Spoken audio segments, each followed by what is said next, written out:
Game of the week. We are here at beautiful Hallford Stadium as Arabia Mountain takes on Southwest Dekalb. Brian Zwerner here with Andre Fulon. Andre, we got a big Region 5 matchup. Both teams come in undefeated, and the winner's got the home stretch locked up for the region title. Yeah, excited about this one. This one's going to be a good old-fashioned slobber knocker, as we used to say back in the day. Got two teams fighting for that top position. Man, I am excited to see this game tonight. Arabia Mountain has won the last two times these guys matched up, and that locked up the region. But Southwest Dekalb comes in undefeated this season, 8-0. We had them on Sportal TV earlier in the season. It was an overtime thriller here at Hallford Stadium. They knocked off Stevenson High. It was a fantastic game. Jamel Starks was a beast. He ran a 90-yard kick return and had a somersault touchdown. It should be an exciting game. Yeah, excited to see what the Panthers do tonight. They have this stifling defense out here. I'm excited as a defensive lineman. Of course, I love to see big sack numbers, and that is exactly what they have. So we'll see if Arabian Mountain can handle that defense. Yeah, when we saw these numbers on the sheet, I had to look at them twice. 56 sacks in 8 games and 30 fumble recoveries in 8 games. And it's all coming from the guys up front. Number 7, Joshua Tate, 17 sacks on the season. Number 15, Kazan Glenn, has 11 sacks. They are the 2 leaders by far in the county. Yeah, I mean, those numbers just don't even sound real, but we've seen it on tape, so we can verify that. But excited to see what those 2 guys do, see if they can get some big numbers tonight. Man, it's hard to stop somebody with 17 sacks. Oh, yeah, and they come from everywhere. We saw it just in the warm-ups. They run a base 4-3, but they blitz through every gap. It is tough, and it is going to be making for a tough night all night for the Arabian Mountains offense. Yeah, no doubt about it. So Arabian Mountain has their work cut out for them. Their offensive linemen have to protect it, but more importantly, their center. Their center is going to be the one that's going to have to scan and see all the blitzers and call the protections out. So it's going to be interesting to see if their center can handle that load. Have you ever played on a team where you're a defensive lineman, where they were blitzing the house behind you pretty much every down? Oh yeah, when I played with the Buffalo Bills, they would bring the heat. Old crazy Rex Ryan would bring blitzes from everywhere. I mean, he would have defensive linemen standing up, dropping back, corners on the line of scrimmage. I mean, you name it, they blitz it. So I actually like that style of defense, but sometimes it can come back to bite you if you're not careful and play your positions. Yeah, it can make for a tough night, that's for sure, for both sides of the ball. When things are going well, it is great. And it's going to be Spivey, the cornerback, who's going to get left out there on an island. He had a great game when we watched these two play, this team play against Stevenson earlier in the season. He's going to have to come up big again because he gets left out there all by himself. When all this blitzing, there's no help for him. Yeah, no doubt about it. So, a good corner allows your defense to do everything. I always say cornerback and offensive tackle are the 2 hardest positions on the field. They're actually very similar because the cornerback has to react to the receiver. Same thing as the offensive tackle has to react to the defensive end. So when you have a cornerback like him out there, it allows your whole defense to open up. Now we talked enough about the Panthers. Let's flip over to the Arabia Mountain Rams. They have the returning offensive player of the year. He's a senior this year, Bryson Williams. He's over 1,000 yards, region player of the year for offense. Described by our advanced scouts as a strong left-handed QB that throws ropes. He's got offers from Gardner-Webb and Tuskegee and Southern University. So this guy can throw the ball, 68% completion rate, over 10 touchdowns this season. He can throw the ball. Yeah, good-looking kid out there, too. Can really sling it out there, and so excited to see what he does on the field. A lot of good things we've heard about him. Having the season that we've expected, 1,000 yards is a good season so far, but it's the completion percentage is what really jumps out. I mean, 68, 70% up there. That's getting up there to a really high completion rate, so good to see him out there having a good year. And he spreads the ball around a fair bit. Crawford, number 13, Roll, number 11, Barrow, all these guys over 200 yards receiving. Kenyon Webb as well. And then their star defensive player, Glenn Hayes, came in, star safety, committed to go to Kent State, so this guy can play, all-region player. They threw him out on the offensive side last week. He scores 2 touchdowns. Yeah, that's what you do, man. You have a great player, you got to get him out in the field somehow, some way. There was a guy when I played with at Florida State named Antonio Cromartie, and we used to often put him on at receiver. Even though he was an awesome cornerback, put him at receiver. He had a couple touchdowns, the same thing. Just a great player, you got to get him on the field. Absolutely, and they did that with Glenn Hayes last week. We'll see what they do this week. And their defense, no slouch either. They led up front by Demetric Barnes, number 56. He's got 13 sacks as a junior. Not doing that here so far. We're having the national anthem played here. We're going to take a quick pause. We're going to run you some highlights from last week's game here through the national anthem. We'll show you a look at Sequoia versus Sprayberry last week.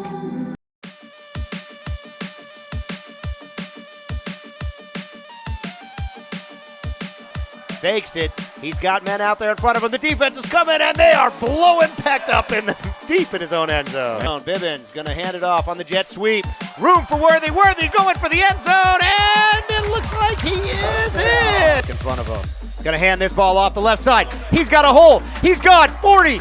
Going, he keeps rolling 30. Will they catch him diving at his feet? A low snap, hands it off, and he squirts through, and that's a touchdown. Touchdown. Looking to his left, gonna lay it out there for his receiver. He's got a man, and it looks like it is caught. So, yes, he does. Spinning, and he gets across the end zone for the touchdown. And tries to hand it off the left side, and big number 56, Connor Johnston. Pivot. Oh, that's Brown again, back in the quarterback. Brown's got the pressure coming, and he is going down. He's got a man. He's got him out there. Let's see if he can catch it. Yes, he does. The 40, the 30, the 20. He is going to walk into the end zone. Gonna hand off up the middle into the secondary, and he's breaking free. Down to the 10, 5, and touchdown, Chiefs. Cole Jacobs again. Hands it off up the middle, and I think he bulldozed his way in. Looking, he's got a man in the flat. Can he find the end zone? Defensive player there. No, it's a touchdown. Oh, here comes Peck. He's going to throw. He's got protection. Man open in the flat. Trying to find the corner of the end zone, and I think he got it. I formation. Handoff up the middle, and an easy touchdown. Looking downfield, and there comes the rush. D'Alessandro bounces off of him, but it is cleaned up. Seconds left. Goes back to Cole Jacobs. He's got the outside. He's got a chance. Down the sideline, stays in bounds, and that's a touchdown.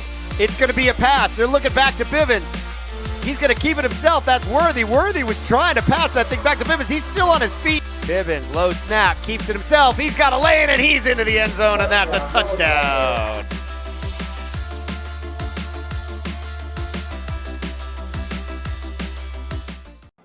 And that was a look at the Sequoia Chiefs. They edged the Sprayberry Yellow Jackets 35-28, led by Cole Jacobs with 3 touchdowns on the night. Chiefs remained in second place in one of 6A's toughest regions out there. It was a great game last week. We've had all one-score games pretty much since you've been working with us here on the crew. Andre Foulon here with Brian Zorner. And for the first time ever, Dre, we awarded a Sportal TV T-shirt to a player on one of the losing side of the ball. Yeah, we did. Had an awesome game. Who was it that we gave it to last week? Cole Jacobs from Sequoia, yeah. And then on the other side, it was the speedy wide receiver for Worthy. Miles Worthy. Miles Sorry, Worthy. I was searching for the first name. I had the last name. Yep. And he earned every bit of it. He was taking jet sweeps to the house. Oh, my goodness, yeah. Fantastic, just phenomenal running game we saw last week. Both teams pounding out on the ground, but, that was just one of those games you just excited. Georgia high school football at its best, running the ball up and down the field. Fun game last week. Absolutely. Take a look at those highlights on our YouTube channel. You can see the game replay up there. It was a fun one, and Sequoia in a tough region battle. We also saw Alatoona and Harrison, all 3 of those teams tied with 1 loss, got to get decided here over the next couple weeks. Yeah, exactly. So a lot of real tough, stiff competition coming. These games mean a lot, especially going late into the season. Every one of these games mean everything. This is for region play, so these teams, man, they got to come out with a victory. Absolutely. We'll go back. We were talking a little bit before the national anthem break about Arabia Mountains D, led by Demetric Barnes, 13 sacks last year. Only 2. We're not exactly sure that's right, but that's been reported. He carries offers from Eastern Kentucky, Murray State, Mercer, Tuskegee, FAMU, Tennessee State, and a whole bunch of others. So he is a big guy, big load. We're going to be looking for number 56, Barnes. And then we talked a little bit earlier about Glenn Hayes, number 2, all-region senior, committed to Kent State. Long, athletic player out there, one of the best all-around athletes in this entire DeKalb County, we're told. Yeah, no doubt about it. So Glenn Hayes, a guy that plays safety primarily, but we'll see him a little bit on the offense, get a couple touchdowns. He's got 2 touchdowns on the year already on offense, so good to see him out there, already committed to Kent State, so really good athlete, makes a lot of plays all over the field. Coach Pritchett for Arabia Mountain for the Rams, 3-0 against 3 different coaches. Southwest DeKalb, 30-year run under legendary Coach Godfrey. It's been a little bit of a bounce, but really Coach Wimes seems to have really stabilized the ship and really given them what they're looking for here. Pritchett's 3-0 against this team, but runs his record over the 6 seasons at 50-49. Oh, that's the record for the program. But Pritchett's done a really nice job since he took over here in the last couple of years. Seems to have good athletes, has played really well. They went to the state playoffs last year. They won the region, beat North Springs in the first round 35-21, but then ran into a juggernaut, the Carrollton team. That squad is a big squad. They hung a 44-0 beating on them, but still a great season for Coach Pritchett and the Rams. Yeah. Carrollton's always tough, man. They always keep a historical team, but great job by Pritchett, especially these last 2 years. Make an impact on a young and upcoming team. And then this Rams team averages almost 24 points a game, giving up 17. I had to check these numbers when I looked at them for Southwest Dekalb because they are averaging 27 points a game, okay, about the same as the Rams. They've only given up 5.5 points a game. They've given up 44 points the whole season, and 14 of them was to one of the top 10 teams in 6A Stevenson. Wow, that's incredible. I mean, that is a definite big-time defense, and we expect to see the same thing out here tonight. Yeah, I'm excited to see them play. It's going to be a good one. Good one down here at Dekalb Stadium. Teams are finally making their way out of the locker room. We got about 5 minutes left. Brian Jordan here with Andre Fluellen. Andre, for people who are just tuning in and joining us, you played your high school ball here in Georgia at Cartersville. Won a state championship a couple of years back now. And then Florida State for you, and then a long NFL career. Sure enough, yeah. Went to Cartersville High School a little bit back in the day. Freshman year, won a state championship. We had Ronnie Brown out there, number 2 overall draft pick, went to Auburn. Then had some good years at Florida State, up and down, but played under legendary coach Bobby Bowden, and that was just an amazing experience to play under a coach like that. Just a solid coach, but just a solid person as well. So great memories from college, and then playing in the NFL, played 8 years. I always say got cut 10 times in my career, got signed 11 times. So I win. That's the way I look at it. Absolutely. Now, Ronnie Brown in high school, he must have been killing people, right? What was that guy like in high school? Absolute phenom. I think he averaged 10.7 yards a carry his senior year. He was just a man amongst boys. And of course, there's no way we would have won a state championship without him on the team. So just a phenomenal athlete. But at the same time, I actually was with him last weekend. We stay in touch. Just a great guy in general. So it's always good to see one of your friends make it to the NFL, second pick in the draft. That's always fun. Fantastic. Yeah, it doesn't when you've got that kind of talent, 2 NFL guys on the roster, it makes for a tough out in the state playoffs, and you guys brought home the trophy your freshman year, so that's fantastic. And we will see state playoffs coming up here real soon. Just this week and next week left in the regular season, and then the state playoffs will run starting November 9th through December the 8th, ending in Mercedes-Benz Stadium. You never got a chance to play there. It wasn't open during your playing career. No, I never got a chance to play there. Played in the Georgia Dome. That was always the game before the state championship. When I was there, we had home field advantage, which I kind of like that. But yeah, so I know these kids are that's what they want to play for, to play in that Mercedes-Benz Stadium, to play in the front of that huge crowd. That's going to be fun, man. That's what they're playing for out here. Absolutely, and both these teams, have a chance at making their way through this 5A gauntlet. It looks like Arabia Mountain coming out to the field. They are in the Navy uniforms with this neon green helmet, so it should be easy to pick them out. Try to get a look down there. The captain's coming out for Arabia Mountain. Looks like number 2, Glenn Hayes. 56 is going to go 58, Aaron Pyron. 50, and then number 1 as well, their quarterback Bryson Williams. Southwest Dekalb in the all whites tonight, so that should be easy to keep an eye on with the Navy helmets on the far side. Coin toss will be going on here at beautiful Hallford Stadium in Dekalb. Andre, I was down there. This is a turf field, and it is wet. It is slick. Don't see a lot of these turf fields in these outdoor stadiums where you've been. Yeah, I will say this. I absolutely despise turf fields. Just for that reason. When they get wet, they get so slick, and then those little dots or those things, the actual field turf in there, they jump up everywhere. They get stuck on you, man. They scrape up your elbows. I always like the regular old school grass, but hey, this stuff it stays looking good the entire year. So I see why they do it, but as a player, I hated it. I'm not sure what it would look like out here if it was grass. It was pouring rain. If you're watching this from somewhere else in the country, it was pouring rain up until mid-morning today. It's been kind of drizzling for the last few hours, but call it 5 o'clock East Coast time. Pretty much everything stopped, and it is slick. It's wet. Might be something that impacts this game. Guys could be falling to the ground a fair bit out there.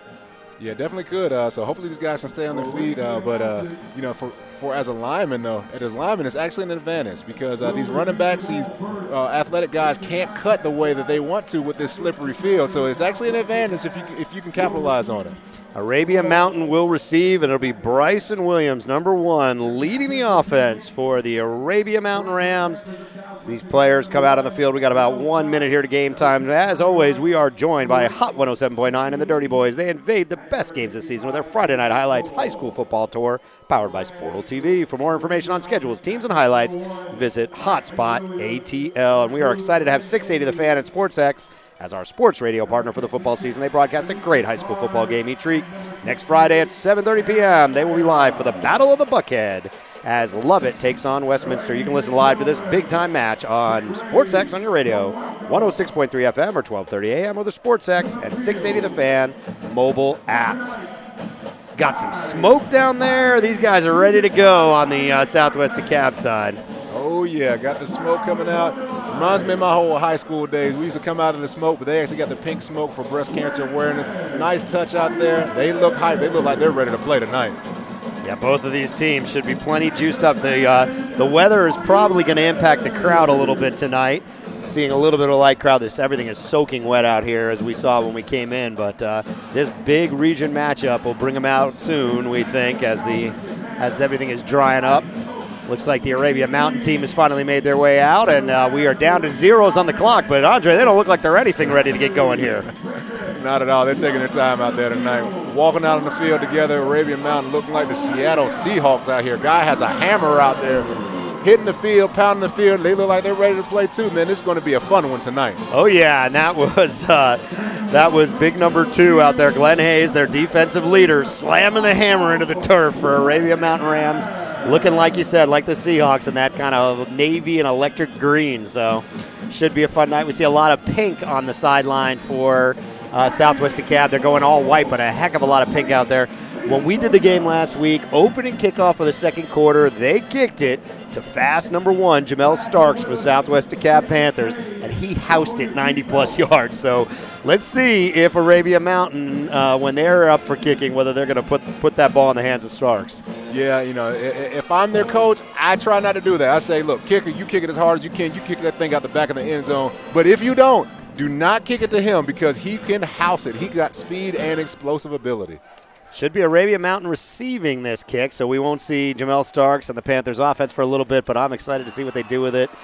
We'll see Arabia Mountain working their way out onto the field here now in the blue, going left to right on your screen, and that's Southwest DeKalb in the all-white with the navy helmets.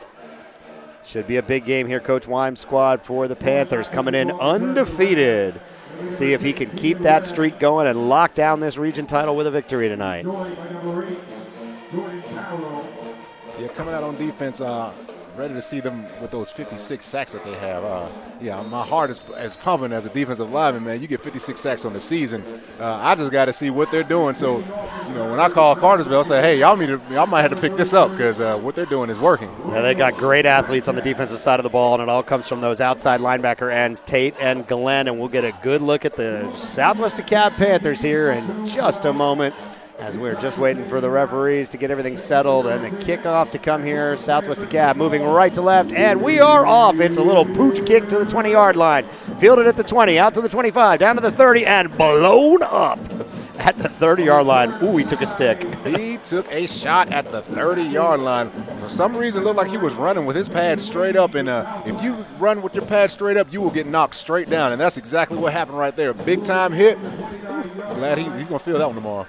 Bryson Williams will come to lead the offense for the Rams. Number 1, he'll be out there, and we think we're going to see a good bit of a spread look, actually, from both of these teams on the offensive side of the ball. And they're really going to rotate a lot of guys in there. Burke, Muhammad Greer running the football. Williams will run it a little bit himself. But they're going to spread this thing out and dare Southwest DeKalb to leave their guys on an island. So we see already right here in this 4-wide look, 4-3, the base defense for the Panthers. Bryson Williams in the shotgun. Looks like he's calling out the protections. He better have that straight because the heat is coming. Man in motion, and that is Glenn Hayes on offense. They're going to look to him on the first play. Nope, they're going deep. Got a man wide open. No, he throws it in the middle, but it's going to be interference call. Oh, Dre, he had a man on the far sideline. It was an easy touchdown. Man, total breakdown of the defensive secondary. Oh, my goodness, he missed his guy right there. Had a guy wide open, scot-free, but Look like they got a penalty, so they'll get something out of this. But, man, that could have been a house call right Oh, there. my goodness. I was looking to the far sideline. Somehow the corners got confused on the Panthers side of the ball, and he was standing there by himself. Yeah. Oh, Williams didn't see it. He threw it in the middle of the field on the slant. Still does get the defensive penalty, we believe, waiting for them to signal it. And that is the call. It's going to go against the defense, but I feel like that's almost a win for the Panthers because that was a touchdown. No, that's a definite win because they blew that one, and their coach knows they blew that one. And you don't get those kind of chances back when you can get a home run hit on you and the guy kind of strikes out. That's a win for you. Yeah, Rams go into more of a tighter formation look. They're going to hand off. Missed tackle, breaks it for about 5 yards, and that's a nice run. But he was almost down deep in the backfield. Yeah, that's one thing about when these teams that bring this pressure like this. If you can get past that first wave, you can get a good 5-6 yards because there's nobody else in the back end. So great job, but he made a guy miss in the backfield because he was almost down. Yeah, looked like number 7 Tate came flying in, and that was Burks, number 12, the running back. Hand up the middle, and that one is blown up, and that is Tate, and also looked like maybe Dereco Smith, number 28 there. Yeah, blew the guy up, got that quick penetration, not able to make the guy miss because there was 2 defenders right there. So gang tackling right there, gets the guy down, gets a tackle for loss, puts him in third and medium, third and long. Third and about 7 here. 3rd and 6. Williams back to pass. He's got a lot of time. Finds his man on the crossing route, and that's going to be a first down. Spun around, and that is good for roll for the first down. Great throw by Williams. Great protection by the offensive line. They really pushed the pocket out. Let him set up in the pocket. Gave him some time. Let him fire out in the flats. First down. Nice play. Williams just sort of hung in there. The pocket stayed for him, and he found roll on that nice little cut route. Slant across the middle. Williams working from the shotgun again. He's got 3 receivers to the top side, and he's changing it up. Changing up the play. Moves his running back to the left from the right. Still got plenty of time on the play clock. Looks like he's going to hand off up the middle, and that is a nice run up the middle, but taken down is Burke after about 2 yards. Way to play your position on that play. They try to get the little option right there, get the defensive end to bite on the quarterback rolling out, but he plays his position perfectly, makes the play. Great job.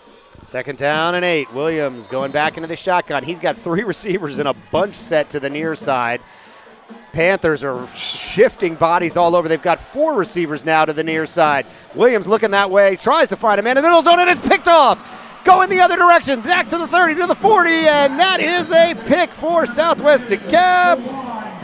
That is DeJuan Mason, number 10, with the interception. Another turnover. I mean, they have 30 fumbles in a year. Now they got an interception early in the game. That's exactly what they needed. That is a great job by this defense, getting off the field, setting the tone, because they almost got burnt on that first play. If he had hit that home run, but a way to capitalize and get back on it, get the Panthers on offense.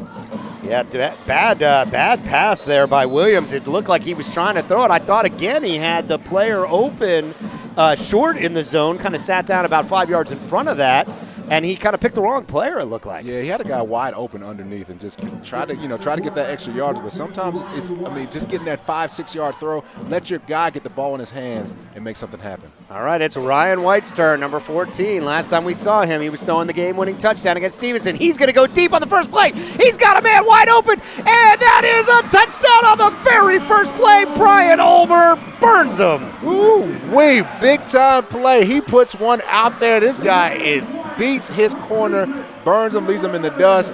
Quick 6, first play of the game for the Panthers. That is how you want to come out. Interception the play before.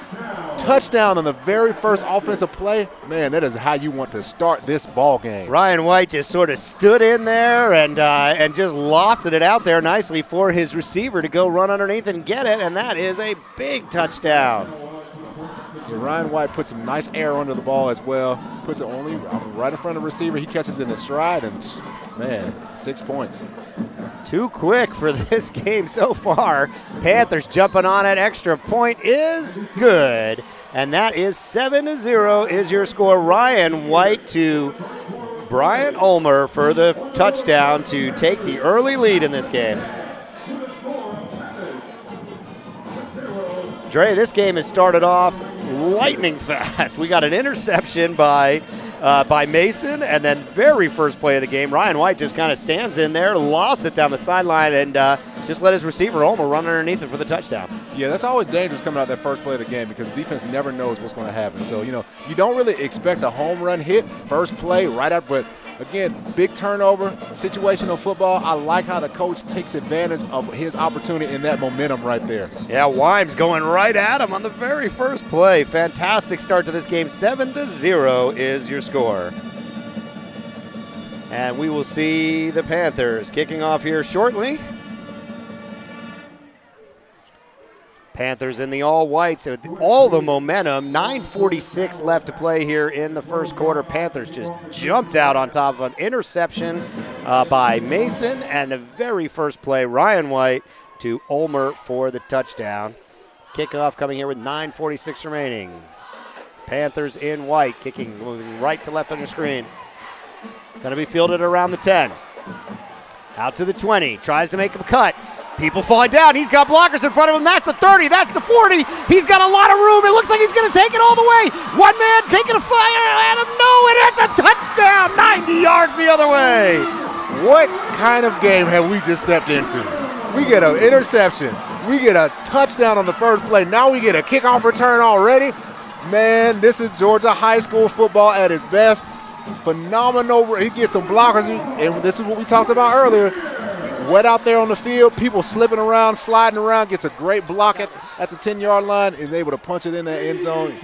88-yard return right there, big-time play. Woo! What a start to this game. We are 2.5 minutes in, and we've had 2 touchdowns, each over 60 yards, a 60-yard bomb, and a 90-yard kick return. It has been an unbelievable start to this game. Yeah, let's hope that this game continues exactly how it's going because this is too much fun right now as a commentator, as a former player. Heck, shoot, if I was just a fan, this is too much fun out here. This is an explosive start to a great football game. What a run, what a run. Arabia Mountain looked like the momentum was going all southwest DeKalb, and Arabia Mountain takes the kick 90 yards to the house, and we're tied up at 7-7. Yeah, Brian, you talked about it earlier, too. You talked about this field being wet. It's been raining all day. Had guys out there slipping around. One guy about to make a tackle, looks like, slips down, and then, shoot, he's off to the races. All he needed was one move, cut the thing from the left to the right side, and then got a little bit of a wall along that sideline and just took it all the way for the touchdown. Arabia Mountain will kick off. It's, the fun's not over. Take a look. You see if number 1, Starks, is back deep. I've seen him take a 90-yard kick himself. So if he gets the opportunity here, he's got every chance to take one to the house. This has been an unbelievably fast start for both squads. 7-7, 9:32 remaining in the first. Let's see if they're going to kick this one deep.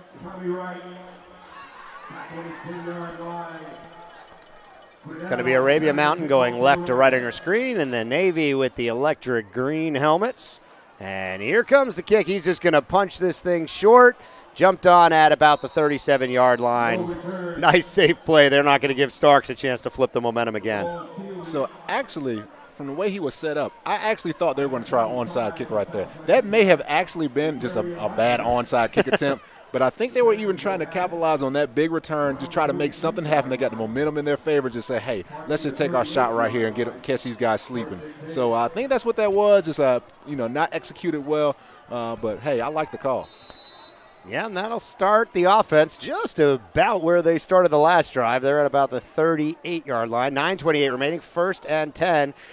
Very first and only play on offense for the Panthers was a 60-yard bomb from White to Ulmer. Let's see what he does here. Looks like Starks back deep in the backfield. Fake to him. He's looking at Ulmer again. Finds him in the zone. Man falls down. He's out to about the 50-yard line. That'll be a first down. Yeah, great protection right there. He's got a lot of time, able to scan the entire field, makes a quick throw. He has a very, very sharp arm right there. Gets a good 10 yards or 9-10 yards, I think, close to the first down. So good job coming out on this drive right here. Yeah, just kind of sat himself down in the zone and found himself wide open. And like you said, slick. It's wet out there. Tough on the defense. It's actually not going to be a first down. It's going to be 2nd and about 1 for White. He's going to hand off up the middle. Nothing doing. Bounces it outside. And that's a first down and more. Scott is breaking it free, and he is ridden out of bounds at about the 30-yard line. Nice run, about 20 yards for Scott. Nice run for Scott right there, able to make something happen. Looks like he wasn't going to get anything. Looks like he was bottled up at the line of scrimmage, but able to make a guy miss. We keep talking about this field, people slipping around and able to make some guys miss on the sideline. Great run right there. And that was Ian Scott, number 5, with the run, and it looked like it was going nowhere, but managed to bounce it outside, and that's a 20-yard gain for Scott. White will go to work at the 30-yard line, 1st and 10, just under 9 minutes. Got to hand it off again, up the middle, but that play is blown dead before it got going, and that was lucky for the Rams. Either they weren't ready or didn't realize the play was about to go or heard the whistles, because they were nowhere near the right place. Yeah, they definitely weren't ready. They went with that hurry-up offense right there, tried to catch the guys sleeping, and that's exactly what they did, but got there just a little bit too early before the officials were able to get set up. Now it looks like they're going to mark off a penalty on the Panthers. That'll set up first at about 15 from the 35. Must have been an offsides on the offense. White will go to work, 1st and 15, 8:30 remaining here in the first. Looks like he's got Scott, number 5, in the backfield. Long set up here to the near side. White's going to give to Scott. Scott's trying to pick his way up the middle, and he's ridden down after about 3 yards. Yeah, great hit right there. He takes a shot by number 10, DeJuan Mason. I'll check that. That's Chandler Martin right there. Takes a big shot right there. Not much doing. Way to come down the line of scrimmage and get a tee off on him. See, that's one of those blindside hits. They really do hurt because they'll affect the running back's momentum right there. White in the shotgun. Tries the hard count twice. Now he's going to check to the sideline. Going to see if they're staying in this call. Looks like he's switching it up. Plenty of time. Still 13 seconds on the play clock. 7:42 remaining. White's going to hand it off to Scott off the right side. Picking his way, and he finds a hole. He bursts through the line, down to the 20, and taken down at the 17-yard line. A nice run for White. Yeah. Scott. Yeah, this kid is explosive. I see it right there. Just the way he's able to make these cuts, even with this slick field, but he's able to make these cuts and just explode through that line, through these holes. That is a great run right there. Yeah, I like what I'm seeing out of Scott right there. Nice run by Scott. Will set up 1st and 10, approaching just under 7.5 minutes remaining. 2 receivers to the near side for Ryan White. Got one to the top side. Kind of an H-back in front of him over there. Gonna hand the ball off again. It's Scott. Scott trying to find something, and he is stood up and taken down hard by half the defense. Yes, sir. That is great defensive football. Look like we might have do we have a flag out there? I think that was some laundry flying in at the end. Kind of hard to see on that far sideline. Waiting to see what the call is. Yeah, I see a flag on the ground being handed back to one of the referees, and it might have been a late hit. There were a lot of guys gang tackling him. Yeah, I think that may have been. I mean, there was a few guys out there, and one of the guys always come in just a little bit late. You know, you got all that extra aggression. You see all your guys out there standing somebody up, but you got to be able to pull up right there. Yeah, tough penalty. We'll give him a first down inside the 10-yard line if it is, in fact, what we believe it to be, which is some type of a late hit personal foul call. Yep, they're going to mark this thing off, and that's going to set up 1st and goal from about the 8 for this explosive Panthers offense. They will go to work inside the 10-yard line now, and now going into a tight bunch formation, something we haven't seen from them yet all night. Look at this. Look, they've got everybody in a box. It's going to be Stark taking it off the right side, and nothing doing. Defensive end does a great job stringing that play out. Yeah, great job. You know, when you got all those people bunched up in the inside like that, it really constricts the field, so they're not able to get to the edge like they want to.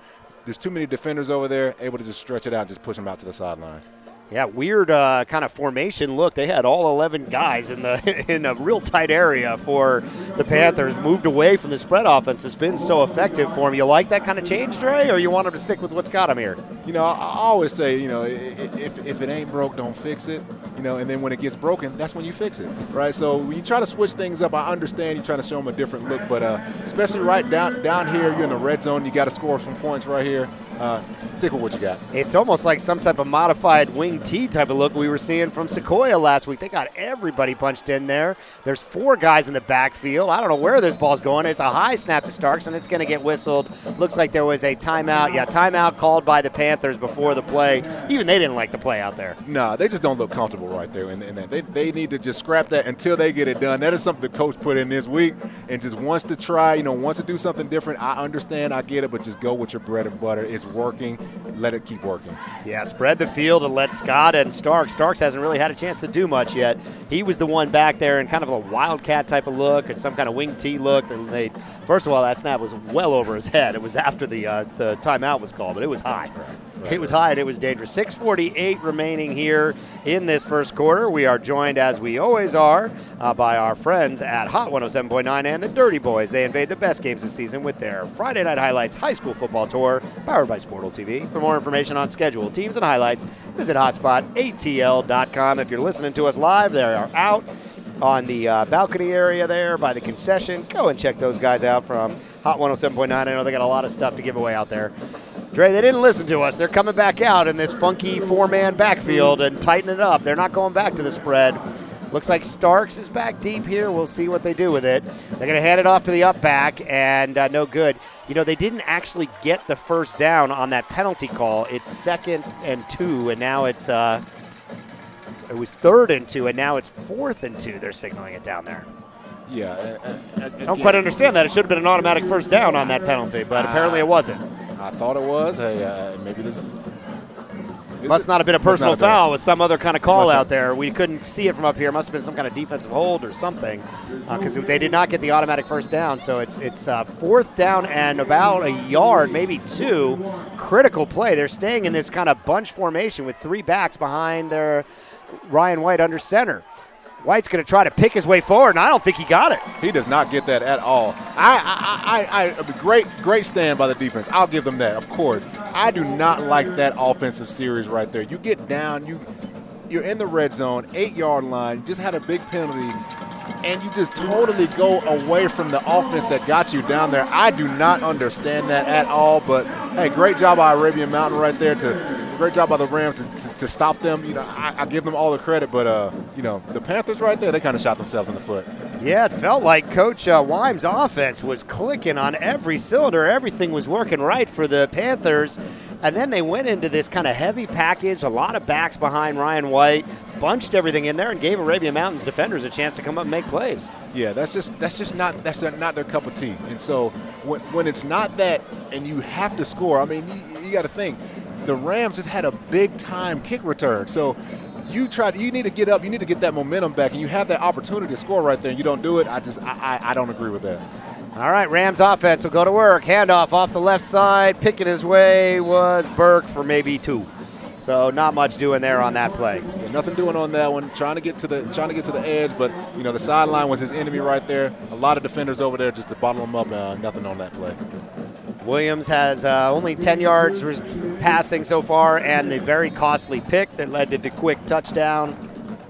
Ryan White to Ulmer for our first score. 5:33 remaining. Got to hand it off the right side this time, and he'll fall forward for maybe a yard or 2. That's all he's got to work with there. Yeah, Southwest DeKalb Panthers not really giving up much on this defense right here. I mean, they are playing some tight football, playing right at the line of scrimmage, really handling these offensive linemen, constricting these gaps, using their defensive ends to push down the gaps, make sure that these running lanes are just not there. 4 receiver bunch set. Going to put one in motion. He's got 5 wide. Let's see if Panthers bring the heat. A second guy comes in motion. Going to have 3 to the top side now. Still 15. 4th guy comes in motion. So they've moved all 4 guys to the top side. He's going to look that way. He's firing across the first down marker, and that's a first down. Good for the Rams. Nice play by Williams. A whole lot of pre-snap movement. Seen anything like that before? Oh, my goodness. I don't think I've seen that one. I mean, they just look like some pulling guards that's pulling out there, these receivers. So, hey, whatever they were doing, it worked. I've just never seen that many guys in motion like that. And that was Kenyon Webb, number 6, with the catch.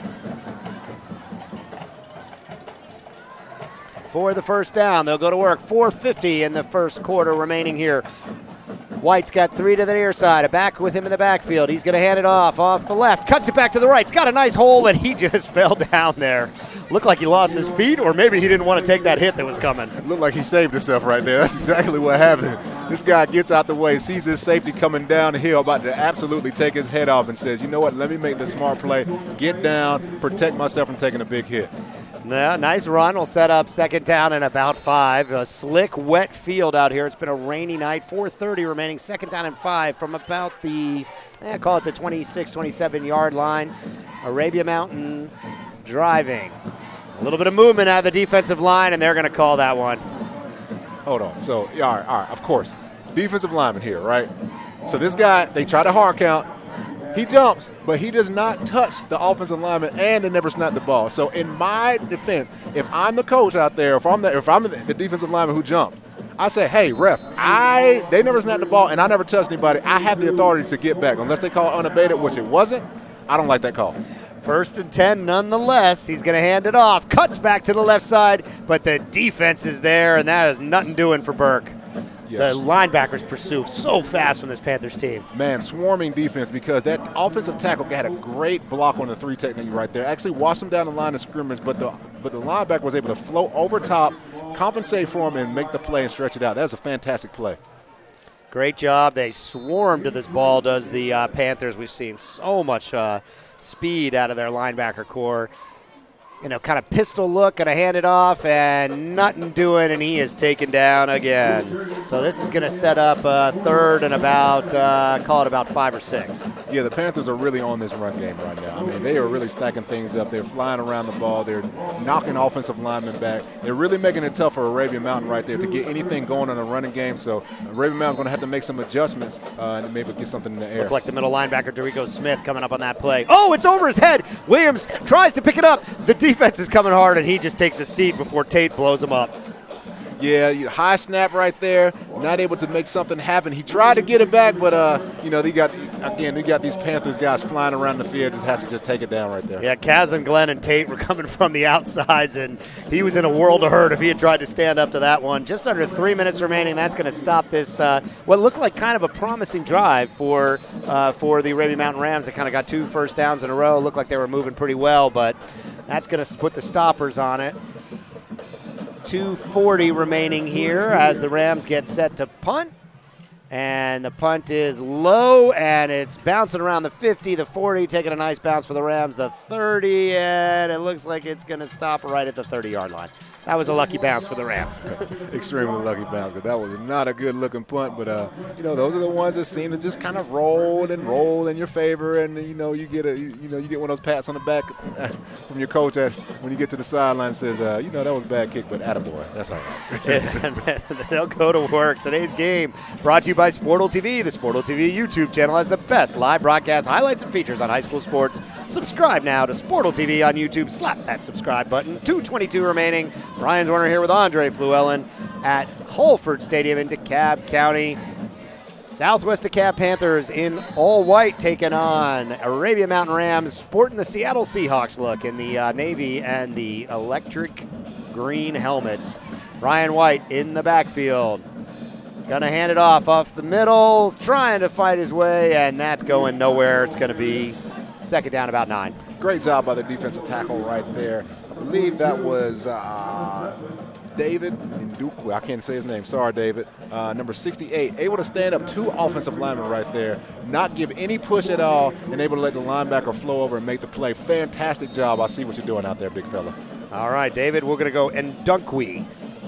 2 minutes remaining here. 2nd down and 7. Ryan White again deep in the backfield. A little bit of a pistol look in front of him, kind of an H-back.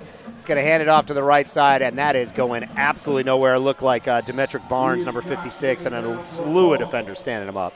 Yeah, Barnes able to get that initial hit, that quick penetration right there, and then just let the rest of the team go, flow over top, make the play. So, Southwest DeKalb, they haven't got their groove back. After they went to that full house, 4 back, whatever look that was, it really threw off their momentum, which they had earlier. So hopefully they can get back to what they do well and make something happen. Yeah, felt like they were getting to the edges in the running game, getting to the edges in the passing game, and now they've gotten conservative, been running it up the middle too much.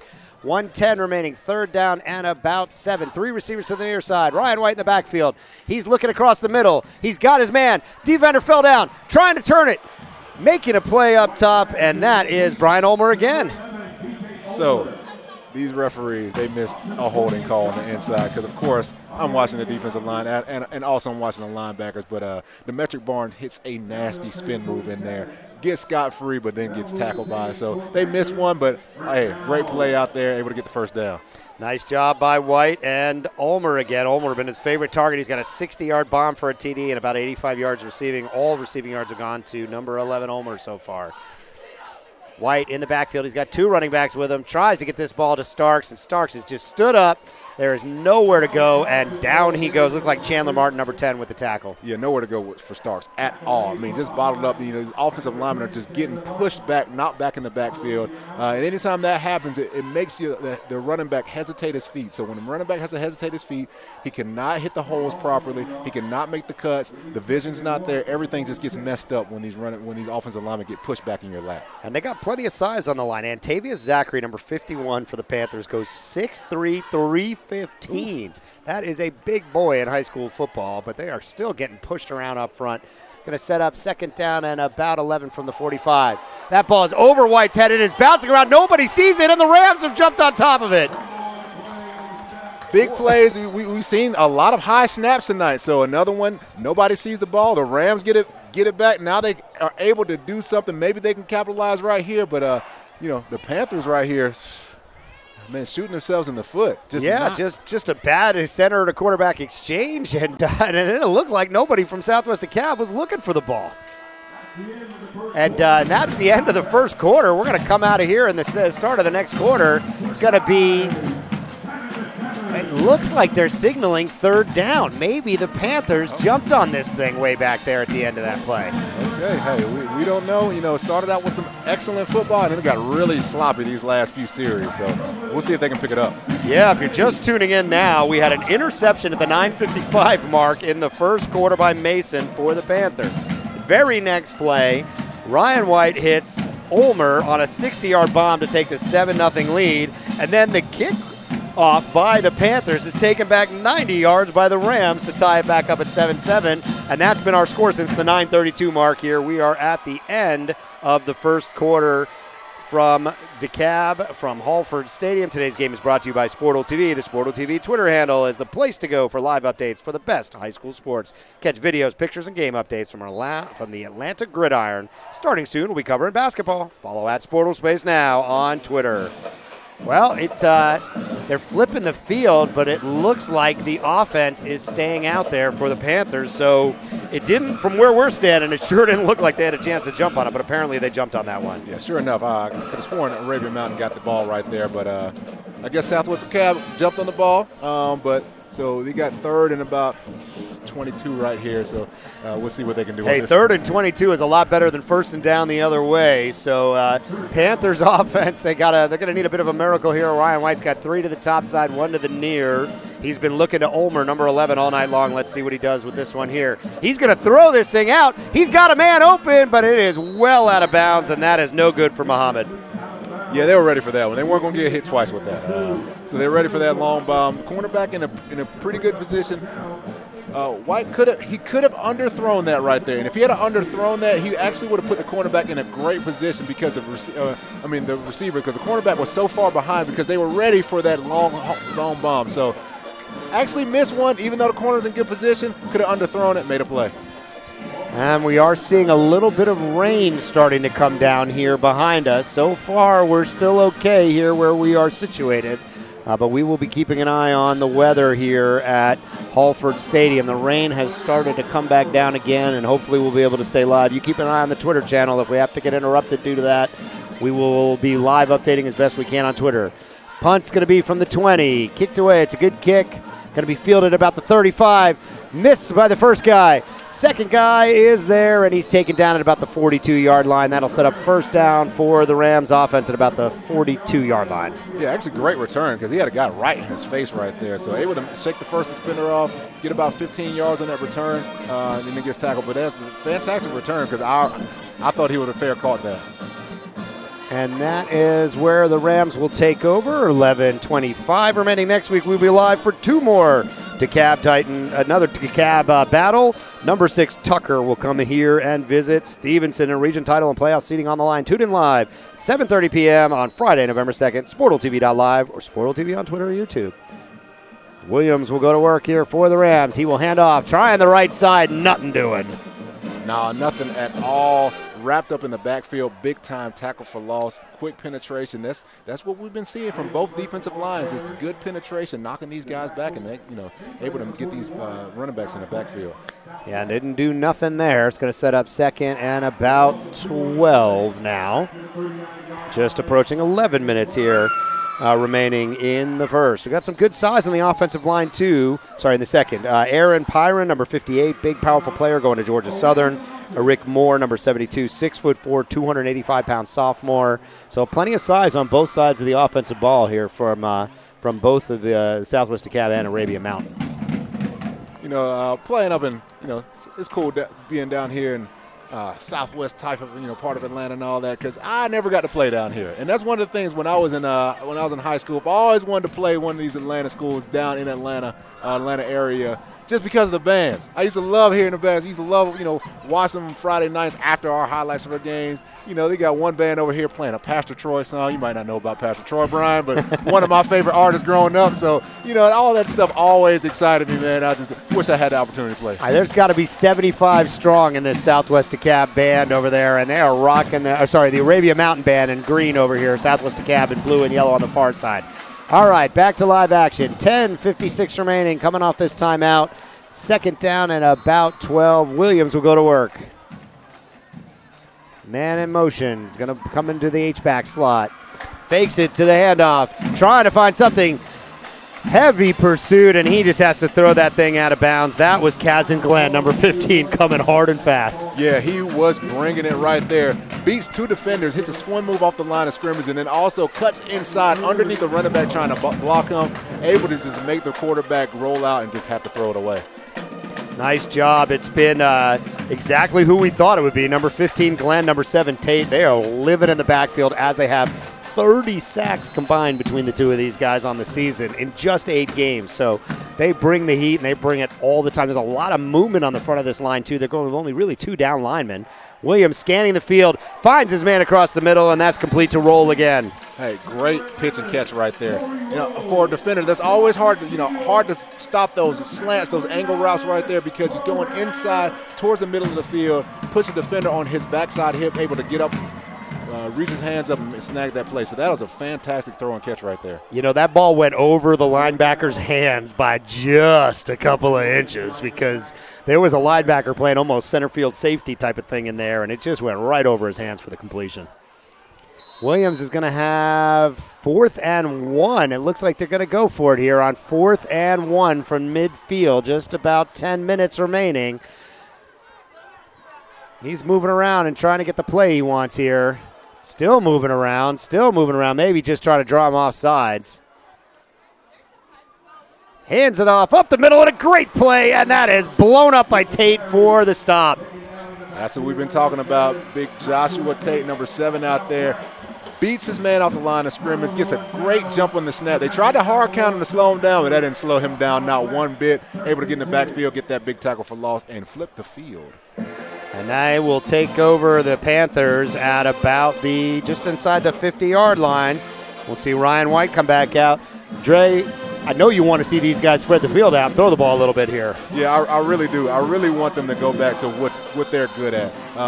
Get out of that bunch formation until you need to. But when they did it earlier, it was so unnecessary. So hopefully they can get back, spread it out, do what they do well, and get down the field. We're still tied at 7, 9:52 remaining in the second. Ryan White, he's got 2 receivers to the near side, 1 to the far side. He's been looking all night to Ulmer. Handoff up the middle and blown up. That's going nowhere for Scott. Yeah. These defensive linemen for Arabian Mountain they're playing today. I mean, I wish you could see that center, how the nose guard, how he stood up the center, sheds the blocker, gets off and makes the play in the backfield. That is a phenomenal play. That is so hard to do. Hats off to these. This is a well-coached defensive line team. Arabia Mountain D have been holding this explosive run game for the Panthers. It's been all in the air, 85 yards and a touchdown from White to Ulmer, number 11. So keep an eye on that matchup. Ulmer's going trotting out to the far side there, and one-on-one covers. There is nothing resembling safety help that could get to him. So if White wants him, he's got him man up on the top as the safety's kind of spying the left side over here in the middle. 2nd down and 10. White is going to look to Ulmer. Sure enough, Ulmer sits down in the zone, turns his man, and he's going to get an easy first down, about 15-yard gain. Yeah, that's what they need to do. That's exactly what we talked about. Spread them out. Looked like they had opportunities on the bottom side of the field, but it hits Ulmer up top. Able to make the first guy miss, gets a first down. That's what we talked about. That's what they need to do. Ulmer's done all 4 of his completions have gone to Ulmer. He's got about 100 yards already and a touchdown to start this game. A lot of it came on that 60-yard bomb, the very, very first offensive play for the Panthers. First down and 10 from the 35, just under 9 minutes remaining. White's going to hand this off. Scott is bottled up again. There is nothing doing in the middle of that offensive line. Nothing at all. And the strength of a defense usually is the big guy in the middle, right? Is a nose guard, middle linebacker, and safety. Those are 3. And when we're talking about playing against the run, those are the 3 guys who are key playing against the run. So their nose guard, middle linebacker are doing a great job stacking up in the line of scrimmage, and then just everybody's just pursuing over and making plays. Been a great game so far for them up there. It looks like it's Nuckway and Chandler Martin, the middle linebacker, has been coming up and making plays as well. Keep an eye on this Arabia Mountain defense. Second down and about 10. Looks like there's a flag on the field. Trying to talk to the Rams sideline, I'm guessing, to try to see if they want to take the play or the penalty. See what the call is there. Nope, no, it's against Arabia Mountain. And that's going to be a first down, some kind of legal hands type of call, look like. Oh man, that's a critical play right there. Gives them the first down, puts them in pretty much in the red zone right now. So yeah, it's a 15-yard penalty, moving from the 35 to the 20. So the Panthers got to capitalize right here. They catch a break with that penalty. Dre, I don't need to ask, but you don't want to see him go back to this tight look again when they're back down in the red zone, right? Please, just listen to us one time, Coach. Just please, you play pitch and catch out there. That's what's been getting you down the field. Stick with what you got. Coach Pritchett has gone out there to have a little conference. He's got 2 referees down there he's talking to, 2 of the umpires, and he is not happy. He is displeased with the way that call went. Looks like Coach Wimes is listening to us now. He's got a spread look, sending White over to the sideline on that to get the call.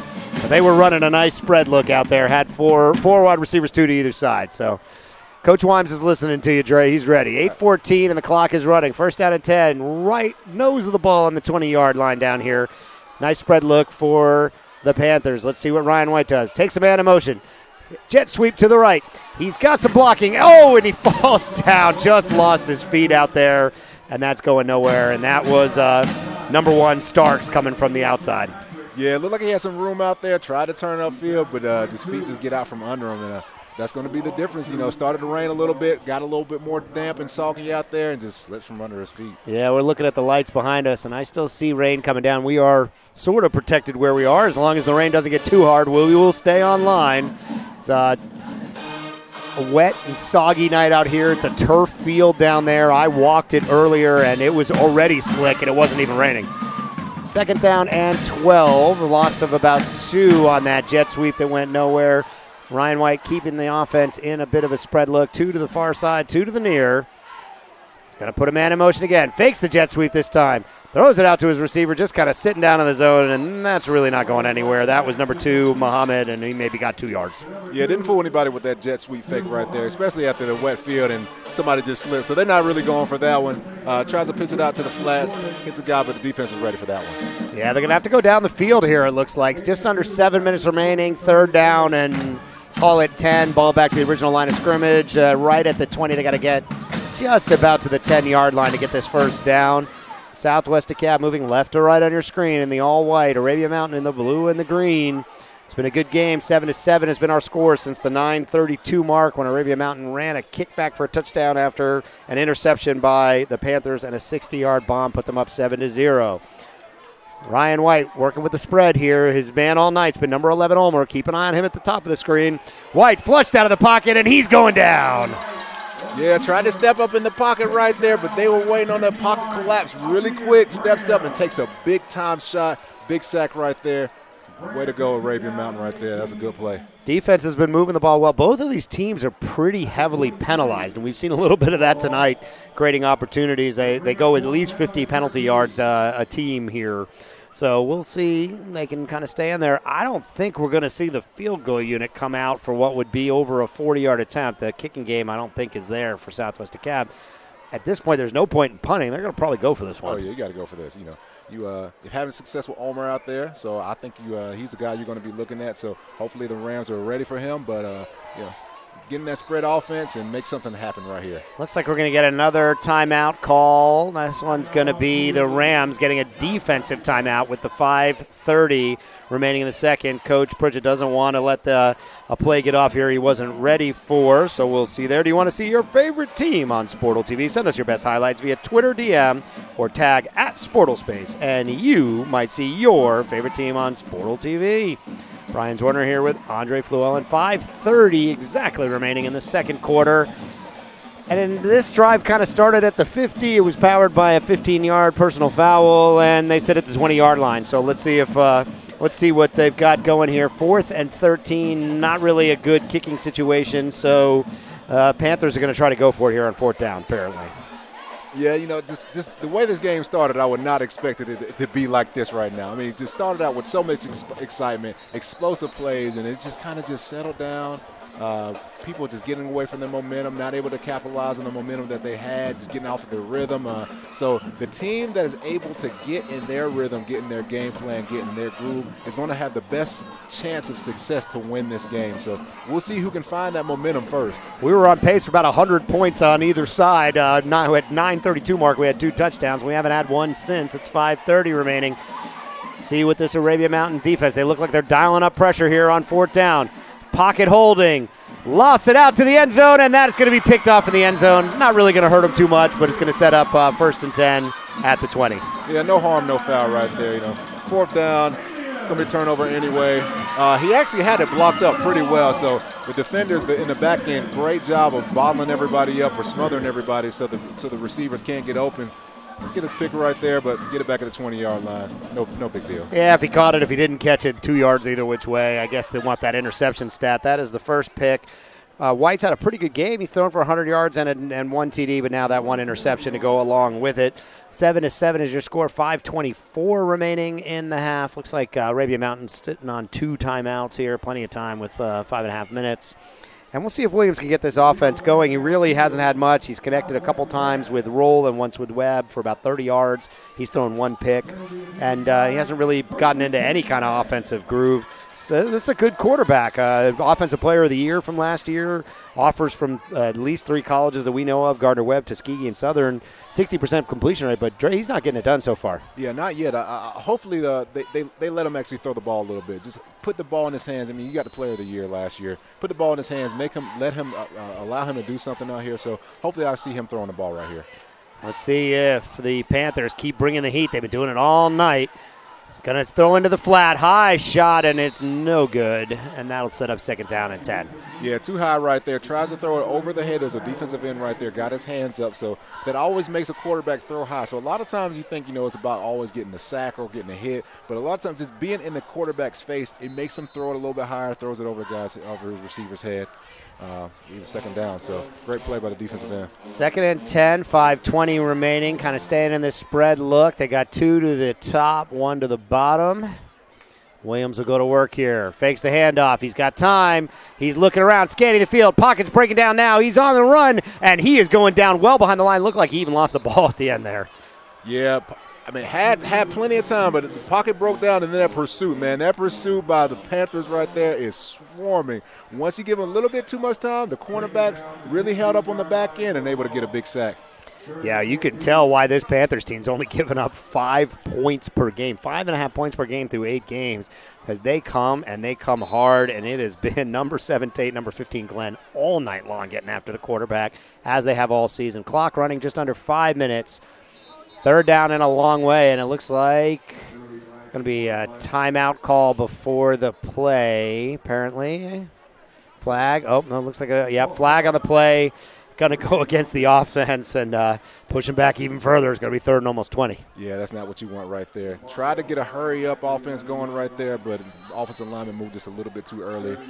Gets another 5-yard penalty, so it's not how the Rams wanted to start this drive, but They got to make something happen right here. It's going to give the Panthers a chance to tee off and come back after Williams with reckless abandon. And sure enough, there's Tate. No, they get the block. He scrambles outside, getting back up, and he runs that thing out of bounds. Tate was coming hard from the right side of the defense. Man, he was coming. So what they did, they ran a tackle end stunt. So what that is that the defensive end stunts inside and the defensive tackle loops outside, and it confuses the offensive lineman because they have to pick up the switching rusher. So that's what they did right there, able to get the quick pressure in his face, make him roll out, and no play right there.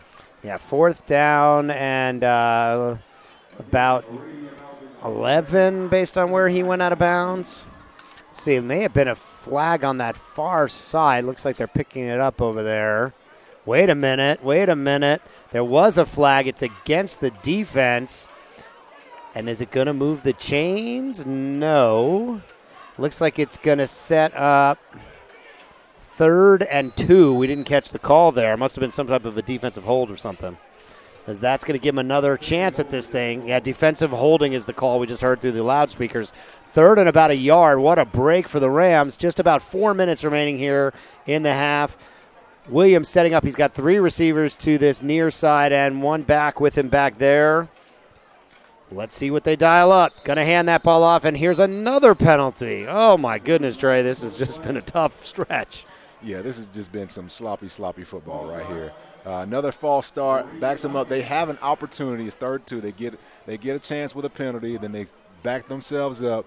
This just, like I said earlier, which team can get in that rhythm, can find that groove, is the team that's going to have the best chance to win. And Arabian Mountain just not doing it right now. Yeah, right now neither team finding any kind of offensive groove. We had fireworks to start the game, 2 touchdowns in the first 2.5 minutes, and that has been our score, 7-7 since the 9:32 mark in the first quarter. Big 3rd down here. Williams back to pass, looking downfield. He's got a man, throws it into double coverage, and he gets laid out, and we may see another penalty for a hit on that receiver. I don't see a flag. All the flags we've seen, and they're not going to call that one. Wow. I mean, that receiver got sandwiched between 2 guys. He was completely defenseless, and the flag is not coming in on that. He had number three.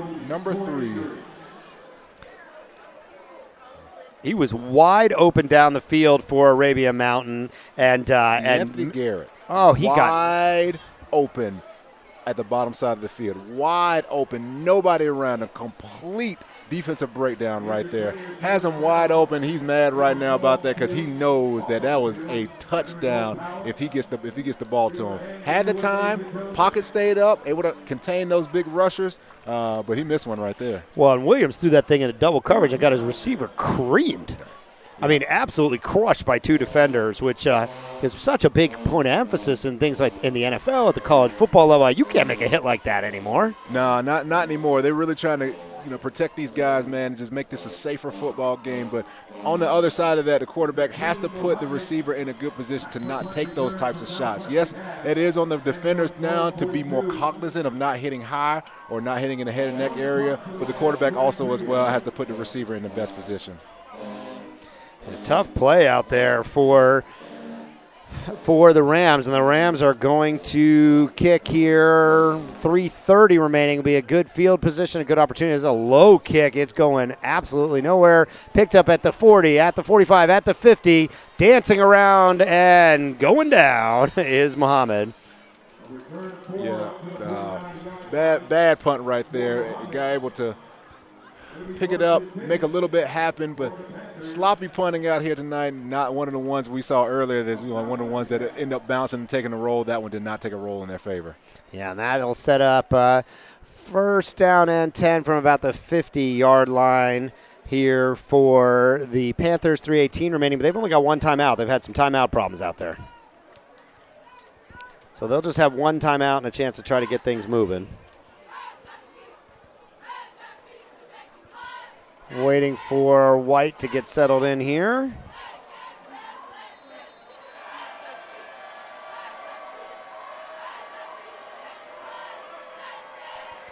White looking to the far side, out into the flat, and looks like he caught it, maybe a 5-yard gain. Yeah, the defender really came up really quickly, made that play right there. 5-yard gain, good pitch and catch. It's good on both sides of the ball. get 5 yards, but at the same time, cornerback makes a quick tackle, gets the man down, not able to get any yards after the catch. Great play on both sides. And they'll go to work, second down and about 5 here. 2:45 remaining in the second quarter. White's got kind of a bunch look, 2 tight ends, got receivers to each side. High snap over his head. He's able to pull it back down, but the defense is all over him.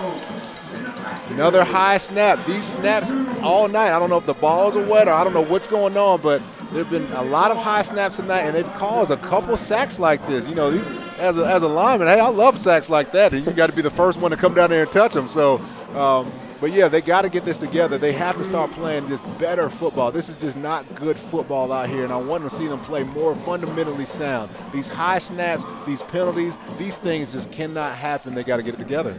Yeah, it's hard to throw the ball up there over Ryan White's head. He is 6'5", Dre. So it is not easy to snap it over his head, and they've done it a couple times here.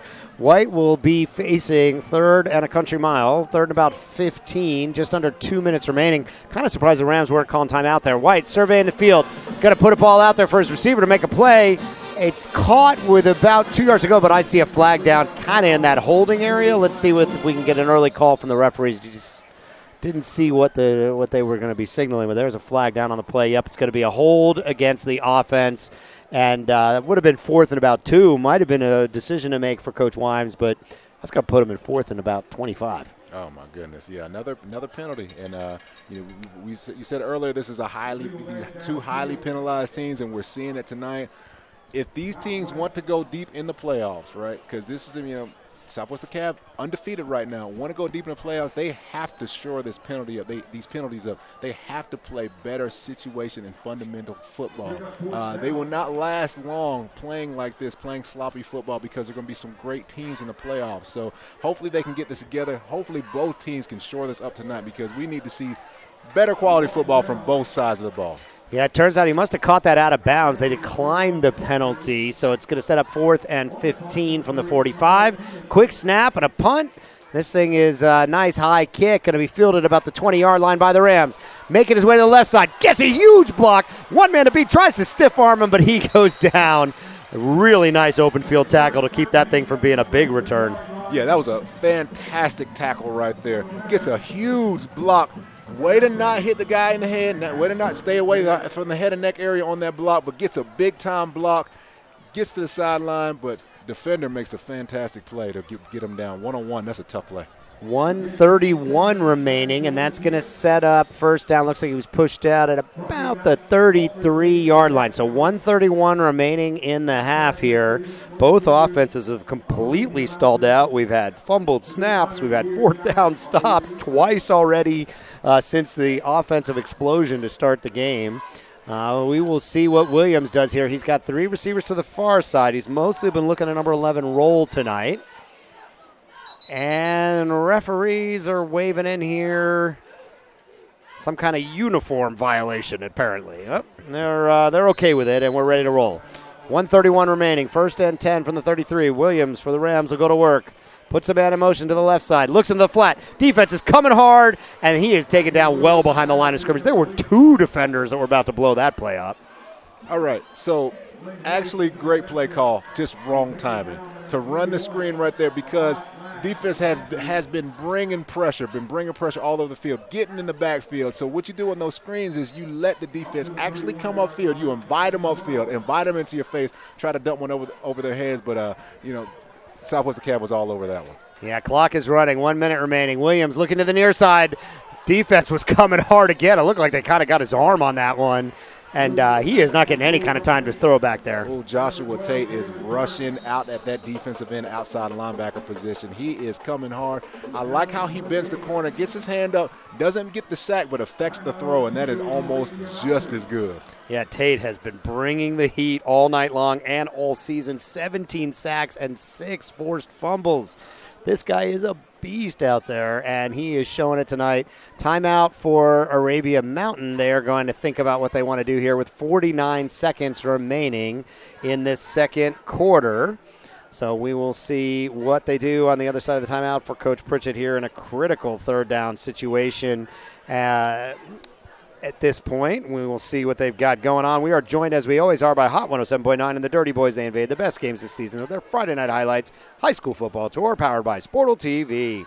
For more information on schedule, teams, and highlights, visit hotspotatl.com.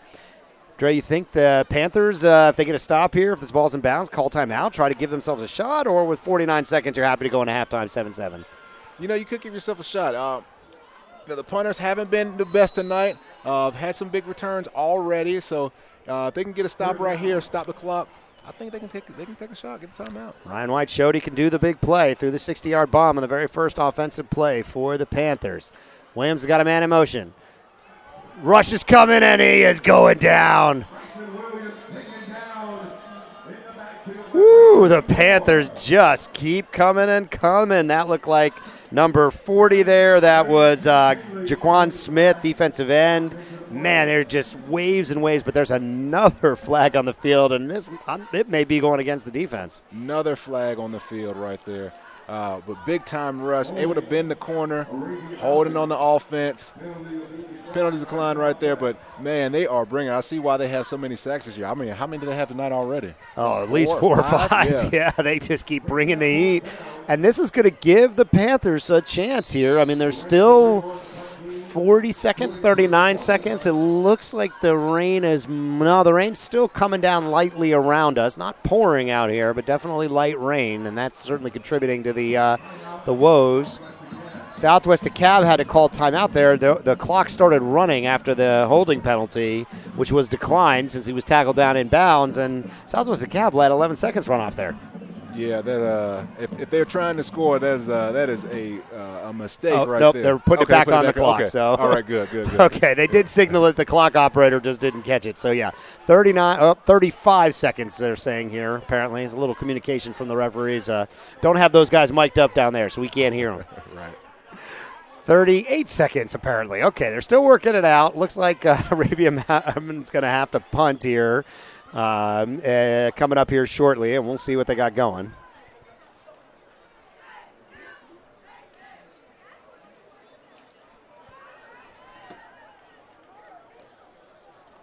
Arabia Mountain is back to punt. 38 seconds remaining in the half from their own, call it the 20-yard line, maybe the 19-yard line. Let's see what they can do here. Snap is good. Punt is up. It's a high kick. It's going to be returnable-ish. Nope, runs right into a wall of defenders at the 47-yard line. And, we got another flag. Two flags. People coming off the sidelines, Trey. Both the sidelines are coming in here. Referees are trying to keep people out. Southwest Dekalb has got a dozen guys off the sidelines now. This is getting out of hand down there. There is a lot of pushing and shoving. I see coaches trying to separate everybody. Dre, this is a mess down there. Yeah, this is a mess. And this is, the fans are screaming and everybody's getting excited down there, but this isn't good football. That's not what you want. You don't want, after the play, people out here pushing, people coming from the sidelines. You got coaches coming from the sidelines, player coming from the sidelines. I know the coaches are trying to separate everything, but just not good football. That's just not what you want to see. Fighting out there, just line up and play football in between the snap. Yeah, you got a critical situation here for Southwest Dekalb. They still had 30 seconds when this punt was caught around the 50-yard line. They got a chance to put some points up here before the half. And now if that penalty is against them, that's going to back them well out of any kind of opportunity here. The referees are all conferencing over there trying to decide if these are offsetting. There were a ton of players really off the far sideline, off the Panthers sideline. I mean, there were a dozen players that ran off that sideline into that play. Yeah, you got to keep your emotions in check right there. That's one of those things, especially on the Panthers sideline. You can't run out and potentially get kicked out of a game. You do something dumb because your emotions get high. You get riled up. You see one of your teammates maybe gets pushed, maybe gets hit late. That happens. And I understand it's an emotional game. But at the same time, you have to stay on the sideline. You have to keep those emotions at bay because if you do something stupid and get kicked out of the game, you really hurt your team. We're still waiting for the referees to make a decision here. I guess it'll probably be offsetting, but we didn't see the initial incident that led to everybody going crazy out there. But definitely saw flags flying from both sides. Both side judges here still waiting for the call. It's 24 seconds left. The ball was down at about the 47-yard line, just on the positive side of the field for Southwest Dekalb. They've got no timeouts left anyways. This may be one where both coaches are pretty happy to get to the locker room, get them resettled. We had this offensive explosion to start the game. A pick at the 9:55 mark by the Panthers led to a first play of the game touchdown. It was White to Ulmer for the Panthers, 60-yard bomb. The next play was a kickoff by the Panthers, taken back by Arabia Mountain, 90 yards for the kick return. And that was the only scores we've seen. It looked like we were going to have a race to 100. We've had two scores. 7-7 is your score. The defenses have stepped up. It's been all defense since then. Yeah, all defense on both sides of the ball. For both teams. But we thought that the way it came out, we thought we were going to have this exciting home run hitting game. That's how it started. And things have just slowed down. It seems like as the temperature has gone down, the speed of the game has gone down as well. So, as I've been saying earlier, the team that can find that momentum and find that rhythm with a cold game like this, a slippery field like this, if you can just find that rhythm and just play your style of football, that team has the best opportunity of winning.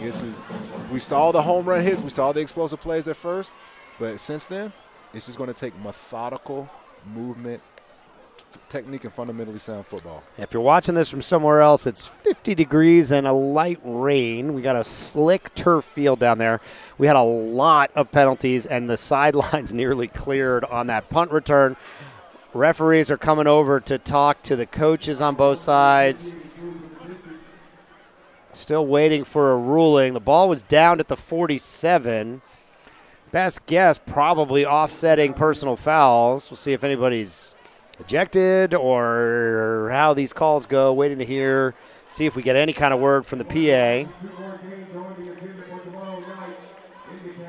No word yet here, so we'll see how this one plays. Referees are picking them up. I don't see anybody moving the ball or the chains here, so we might just no harm, no foul offset out there. Yeah, pretty much. No, glad nobody gets kicked out of the game, especially a game like this. You're playing for a region title, a region spot. So glad nobody gets kicked out, but you got to keep these emotions at bay. Got to play just better quality football tonight. It's just been too sloppy. Yeah, this is a huge game for both teams. Undefeated in Region 5 of 5A here. The winner will have the inside track and will likely end up coming in the number 1 seed in the playoffs. Southwest Dekalb having one of their best seasons in recent memory, 8-0 coming into this big matchup. So a big game, emotions running hot. It's cold, it's wet out there.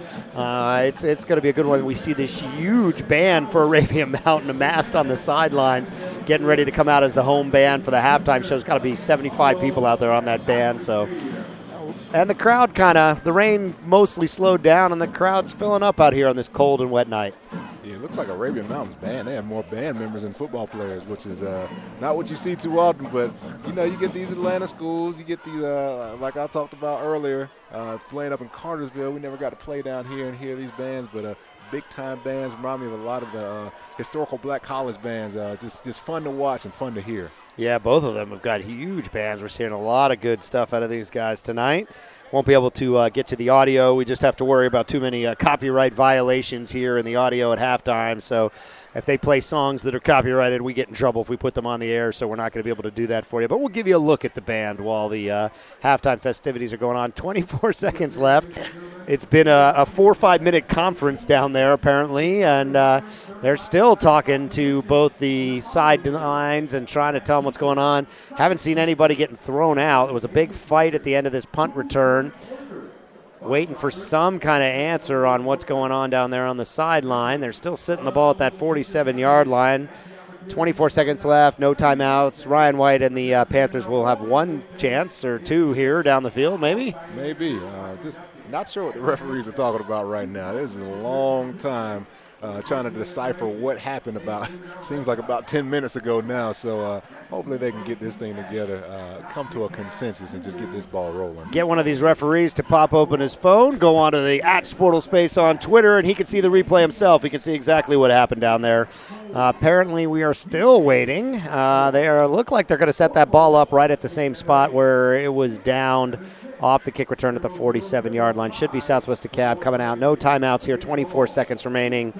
in the half. Ryan White's been effective. He's got 100 yards, a touchdown, 1 interception. All his receiving yards have gone to number 11, Ulmer. You got to think he'll be looking for him. They were running the ball very effectively early with Scott. Number 5 kind of went away from it, and that's something they're going to have to get back to in the second half, don't you think? Definitely going to have to get back to that. Just get that running game. I know it's hard out in the field. It's wet out here to be able to stretch out the defenses like that, but got to get him back involved because he's just such a big-time player. Yeah, and we haven't seen anything going really positive yardage for Starks, who was absolutely the star against that Stevenson game that we did down here at the second week of the season. They've had a couple of chances for him to run the ball, but he hasn't gotten past the line of scrimmage yet tonight. Such an explosive player, could hit a home run at any time. We saw him with a 90-yard kick return, and he hasn't really had the chance to get something going. So, maybe something, swinging the ball to one of their playmakers out of the backfield or something like that could work here. They don't have any timeouts. It's going to be very hard for them to get off more than 2 plays unless they're able to get out of bounds quick. Still waiting to see here.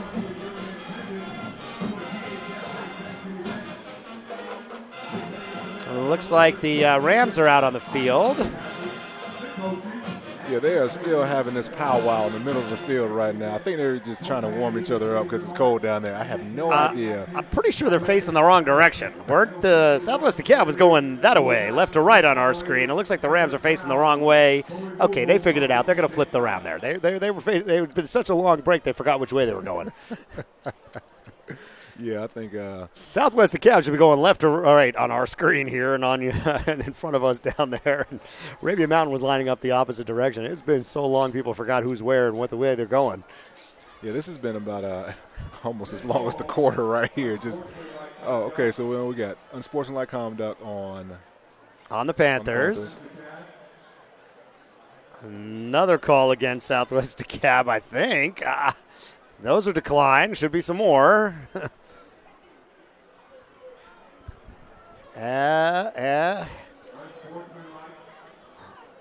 Multiple unsportsmanlike conduct calls. And the ball appears to have been backed up. So at the end result of this was the ball was down at the 47 on the Southwest Dekalb positive side of things, and now it's going all the way back to the 37 the other way. So ultimately they're marking off the penalty yards against the Panthers. I didn't catch who they said, but there was an ejection. I believe it's for the Panthers. See anybody walking out there on the sidelines. Don't see anybody being escorted out. And we'll try to see if we can figure it out at some point here. Not getting good announcement, and it looks like. All right, so they'll go to work from the 37-yard line. 24 seconds left. No timeouts for Southwest Dekalb. They may just down this thing out or run it up the middle or something here. I can't imagine that they're looking to try to get some fireworks going from their own 37 here. And he's just going to down this thing out. I'm guessing that Coach Pritchard for the Rams is just fine with that, and he's going to let this clock run out. Yeah, especially after that long hiatus, to say the least, that we just had. Just get into the locker room, get into halftime, and let's come out and let's get our momentum together. Let's get our rhythm together because this is a tied-up ball game. We got to win this game. Yeah, the winner of this game's got the inside track. Just needs one more win to finish off the region title. Basically, we'll lock it up with this victory. And they're both going to head to the side, to the locker room. 7-7 is our score at halftime. Brian Zorner here with Andre Flewellen. Andre, it's been an interesting game. We were all juiced up and excited. 2 touchdowns in the first 2.5 minutes, and since then it's been all defense. All defense, and then the name of this game has just been penalties. I mean, we've just seen so much laundry on this field tonight, and as a professional athlete, as a professional football player, that's just not what you want to see from either team. You don't want to see these guys just making mistakes. You don't want to see these, pre-snap. We've seen a lot of false starts. We've seen a lot of personal fouls. So can't have all that. Hopefully they clean it up at the halftime. Today's game is brought to you by Sportal TV. The Sportal TV YouTube channel has the best live broadcast highlights and features on high school sports. Hit that subscribe button now. Subscribe to Sportal TV on YouTube. And we are joined, as we always are, by a Hot 107.9 and the Dirty Boys. They invade the best games this season with their Friday Night Highlights High School Football Tour, powered by Sportal TV. For more information on schedule, teams and highlights, visit hotspotatl.com. We've got about 20 minutes plus the extra 3 that they typically do here. Let's talk about these coaches. Coach Wimes in his second season, sitting on an 8-0 record, kind of surprising everybody. He's got to win this game tonight. Things opened up hot. Dre, what is he telling these guys at halftime? He's telling these guys, let's get back to what we do the best. Right, we tried some other things. We had opportunities that we let them slip away. We're in the red zone, that we went to this funky offense. As a coach, he's saying, hey, guys, that's my fault. That's not your plan. That's my fault. I should have put you in the best position to make plays. I should have done the best things in order that the things that we do best. So that's my fault. He says, you know what? I won't make that mistake again. Guys, you keep playing like you're playing. I'll put you in the right positions. Go make the play. All right, they flip over to the other side for the Rams. Coach Pritchett, he's been here before. He's won region titles the last couple years. And he knows he needs to get this big victory tonight if he's going to get there. What does he tell these guys at halftime? I mean, the offense has been kind of a hot mess. The defense is doing its job. Yeah, he's telling the defense, thank you for bailing us out. And a lot of times, man, they've made some great plays, some big-time plays, made some things happen in the backfield, getting some sacks out there. So what that's doing is that is really stopping the momentum for the Southwest Dekalb. But also, they say, all right, look, we're going to get our receivers back involved. We're going to slow down and play our brand of football on offense. And defense, it's our job now. He's talking to the defense saying, hey, it's our job as offensive players to bail you out. The great plays that you've made so far, we're going to make up for it. We're going to put some points on the board. Can Arabia Mountain's offensive line hold up against this amazing pass rush that has been coming hard and fast all night? It's been Tate and Glenn, just like we expected. They're bringing so much heat from the defensive side. Yeah, they are. They have to rely and trust on the screens and the draws. They have to do that. I know that they've tried it a couple times and it hadn't worked, but all you need is one. If you can get all these defenders upfield, you can dump it over their head. You can get. You have all clear grass to get to the end zone. So stick with these screens, get these draws, make these guys get upfield because that's what they do best anyway. Give them that lane, invite them upfield, and then try to hit something underneath them. About 17 minutes remaining in the half. We've got this amazing Arabia Mountain Rams band out here going strong all night long, we expect. We are excited to tell you about our partnership with 680 The Fan and SportsX, our sports radio partner for the football season. They broadcast a great high school football game each week. Next Friday at 7:30 p.m., their team will be live for the Battle of Buckhead as Lovett takes on Westminster. You can listen live to this big-time matchup on SportsX on your radio, 106.3 FM or 12:30 a.m., or the SportsX and 680 The Fan mobile apps. We're going to take a short break and show you a little bit about one of the organizations we work with here in Atlanta. We are proud to have Anthony Flynn, the CEO of the 100 Black Men of Atlanta, our advisory board here at Sportal. The 100 is doing fantastic work with African-American youth in Metro Atlanta. Take a look at this video and learn a little bit more about the impact they are having. The biggest challenges that I faced in my life growing up really would be more so along the availability of men to be role models. I just think there's nothing like a collective of African-American males to mentor African-American males. There's a common thread that opens up the line of communication. He changed my view of what an engineer really is, what a STEM professional is. Without their help, my son would not have been able to become the engineer and the young man that he is today.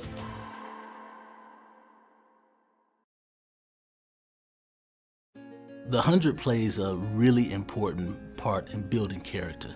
Beyond the social emotional needs of our students, they connect with the even greater need to be cared for. My first day of school, that was lined up. I made mentors, new friends. My first impression was like, oh, I know I'm gonna be successful at this school because it's the first day and I'm already introduced to these types of men. I get up every morning, I want to get to the school. I want to have an impact on the students that we serve in the city of Atlanta.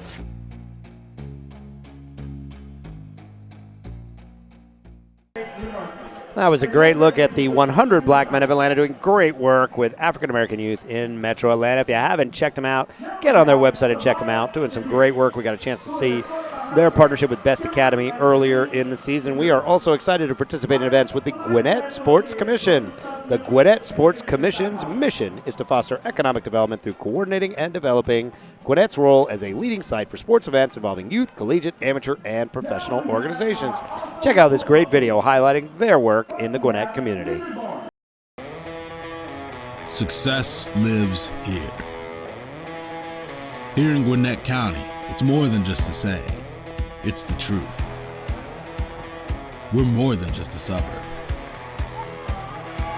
We're Atlanta's playground, playing America's pastime, outdriving the competition, moving the ball forward, taking our shot, always seeking our next big win. Here in Gwinnett, we're leading the chase because we have a vibrant community, a thriving community, a family community.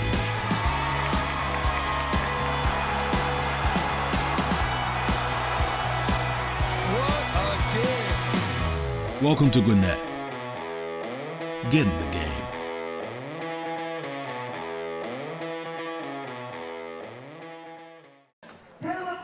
And that was a look at the Gwinnett Sports Commission. About 13 minutes left in this halftime. Looks like we're getting some kind of senior night presentation down there for the home team, Arabia Mountain Rams. Brian's Warner here with Andre Flo. Andre, we had 4 of the star defensive players from around Atlanta in the office a couple weeks ago for a session we called Sportal Stars with yourself and Rennie Curran. It was Derek McClendon from Tucker High School, committed to play next year at Florida State, your alma mater. Mateo Soli from Douglas County going down to Arkansas. Rashad Cheney Jr. from Cedar Grove going to Alabama. And J.D. Bertrand from Blessed Trinity. Now, we have someone at the BT game tonight. And J.D. Bertrand, 4-star linebacker, he caught a crossing route touchdown pass for 6 tonight. So, these guys could do it any which way. Solely leads at one point led the nation in sacks, had 7.5 sacks in one game. What was it like spending time with some of these future stars? As great as football players as they are, and just as highly respected as they are on the field, man, just off the field, and just as quality young men. And that's what I noticed about them. They were just such quality young men. I know these are the future leaders of just not on the football field, but the future leaders of our country. I mean, Mateo Solis, he said he wants to be president of the United States. I mean, he just has a dignity and an air about him. It's just, it's just so outside of his age range. He's so mature for his age. So just all these guys were just great to be around them, and awesome football players, but awesome young men. Well, we will be launching the roundtable portion. Got a couple of segments to share with you guys as these NFL stars, Andre Fluellen and Rennie Curran, played for the Detroit Lions and the Titans. Both grew up around here. You played your high school ball at Cartersville, Rennie up in Brookwood and Gwinnett. Shared their knowledge and got a chance to talk to these guys. And then we'll have one-on-one pieces out on each of these guys. So keep an eye on that Sportal TV YouTube channel. We will see the first episode when you relate one of the craziest stories that I've ever heard of them. And you're going to have to watch. We're not going to give it to you tonight about what they did down at the Swamp. Those Gators fans are a little bit nuts, Dre, huh? Yeah, they're a little bit nuts. All I can say is that story is just a little funky. And that's all I can say about it. But crazy Florida Gators down at the Swamp. Nothing good happens in the Swamp. Absolutely. It's a great high school football season. We're excited to be part of it. We've been live for a game of the week. You can see all the replays and highlights on our YouTube channel. This is our second time checking out Southwest Dekalb, and they bring the heat on defense. They average giving up only 5.5 points a season. That's a whole lot of shutouts. And they've only given up one touchdown tonight. It wasn't even a defensive touchdown. It was a special teams one. Right, yeah, just playing out of this world on defense. I mean, just all over the field. Hustle team, and everybody flies to the ball, but, we got these defensive men, these linemen just out here getting in the backfield. I mean, we got 5-6 sacks tonight already, and it's only the first half, so we'll see if they can keep stacking some more up there. We saw the stats, over 50 sacks on the season coming in, and 30 forced fumbles, almost all of it, I think, coming on those strip sacks or tackle for loss type of plays. And it looked like a typo or some kind of recording mistake, but now that you see these guys in person, it's every bit of it. And when we did the last game between Stevenson and Southwest Dekalb, that game went to overtime. Southwest Dekalb, Ryan White threw a touchdown pass in the first overtime possession, and then it was the defense coming up big with a sack to seal the victory. Yeah, just 56 sacks. I mean that's unheard of, and it's just we're not even. That was before this game, so. hats off to the defensive scheme that they put together, a scheme that I want to study myself. Just if I ever get into coaching, I need to know what they're doing. Now, you played 8 years in the NFL. You said the biggest blitz-happy team you played on was Rex Ryan's Buffalo Bills team. When you're playing on a team like that, when you're constantly coming on with all these, what is the defense? Where do the mistakes come? Where do they get in trouble?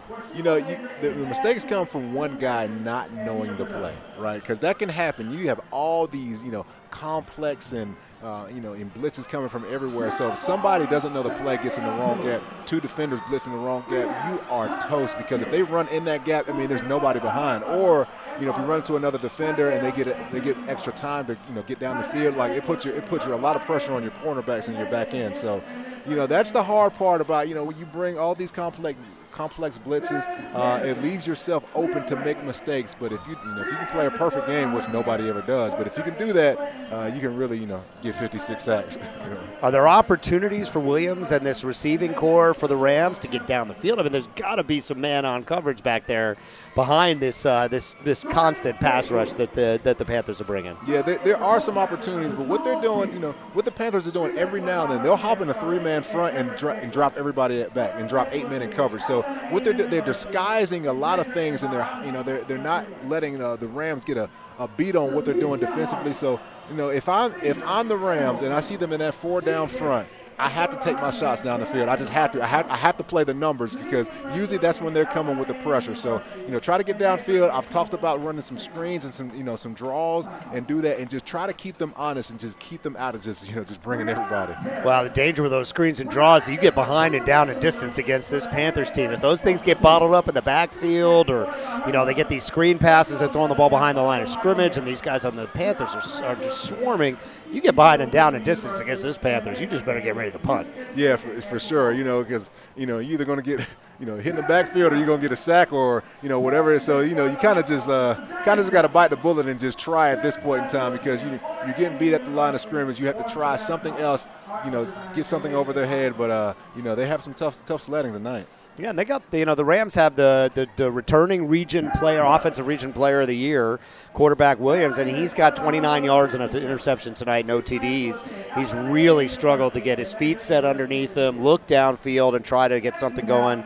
2 completions to Roll for 19 yards and 1 to Webb, and that's all he's got to show for the whole first half. Yeah, he really needs to step up. He has to step up for his team, because this is a big game, and so they're leaning on him to be the leader. He's region player of the year last year. They're leaning on him to be the leader, leaning on him to come out in halftime and set the tone, set the standard, get some points on the board, get down the field, and make something happen. He has to do that this half. In these modern kind of college-style spread offenses, which it kind of looked like the Rams were running, you'd really want some kind of mobile quarterback back there who can evade this rush, find those gaps, and get up the field. But he's not really much of a runner. He's got about 100 yards on the season. He does average about 5 yards a carry when he takes off, but we really haven't seen Williams be any kind of running threat tonight. No, not at all, and that's just not his strength, and that's okay if it's not, but you have to be very accurate, and he hasn't been accurate tonight. So, if you're just having an off night and you don't rely on your legs to make these plays, it's tough out there. So he's got to settle down. He's got to get warmed up and get his team on the field and get down the field. Yeah, they brought in Hayes, number 2, Glenn Hayes, their star safety, on a few offensive plays. We saw him right at the very first offensive play of the game. Maybe they could find a way to get him in there. He's the best athlete on this team. If there's a guy that could beat these one-on-one matchups that are going to be behind this blitzing defense for the Panthers, it's going to be Glenn Hayes. Yeah, it is. And so what they're going to have to do is, you throw these quick home run passes. So what they do is, you got all these blitzes in your face. You have to put one up in the air. So you have to get Glenn Hayes an opportunity to go up, elevate over his defender and make the play. So you got to put him up in the air. You got to put some air under the ball. Got to be some quick passes, get him down on the sideline, and just let him be the playmaker and let him make a play.